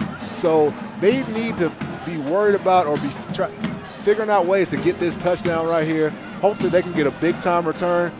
We've seen this game. It started out explosive, then it kind of settled down, then it got a little bit more explosive. And, you never know what's going to happen here. So we've got 1:25 remaining in the game. We're going to try to see if we can keep it by hand on the on there. It won't be exactly matched out to the play clock, but 1:25 remaining in this game, 20-19. Arabian Mountain's only got one timeout, Trey, and they really haven't had much in the vertical passing game, but it's going to be on Williams. I mean, he's their star. He's the returning offensive player of the year in this region, and he's going to need to make a play downfield. And I guess we'll be looking for number 11 Roll, maybe Greer, number 4, Webb. He's got to find somebody down the field. They ain't going to be able to run the ball no more with one timeout left. No running here. We got to make plays. This is for the region right here. I mean, we have to make plays. You have to just dig down deep. You got to settle down. You got to shake off anything that has happened previously up until this point. Play your game, but you have to get downfield. It's been a great one coming to you live from Dekalb, Hallford Stadium, and they just kind of pooch kick it. Ball is bouncing around, and I think Arabian Mountain's got it, but whoa, what was that? I'm stuttering right now because these are the strangest kickoffs that I've seen. I mean, they almost look like onside kicks because they don't want to kick them deep. And I understand that, but you're giving great field position. I mean, you're at the 40-yard line. This is fantastic field position, for a team that can move the ball once they get in groove. So they really trust their defense out there. I understand that. You got big Josh Tate out there, just out there wrecking havoc out all night. But, man, All right, back to pass. Pockets holding. Going downfield. It's a jump ball thrown up. Oh, no. The two defensive players knocked each other out. All right. We talked about going downfield. Okay.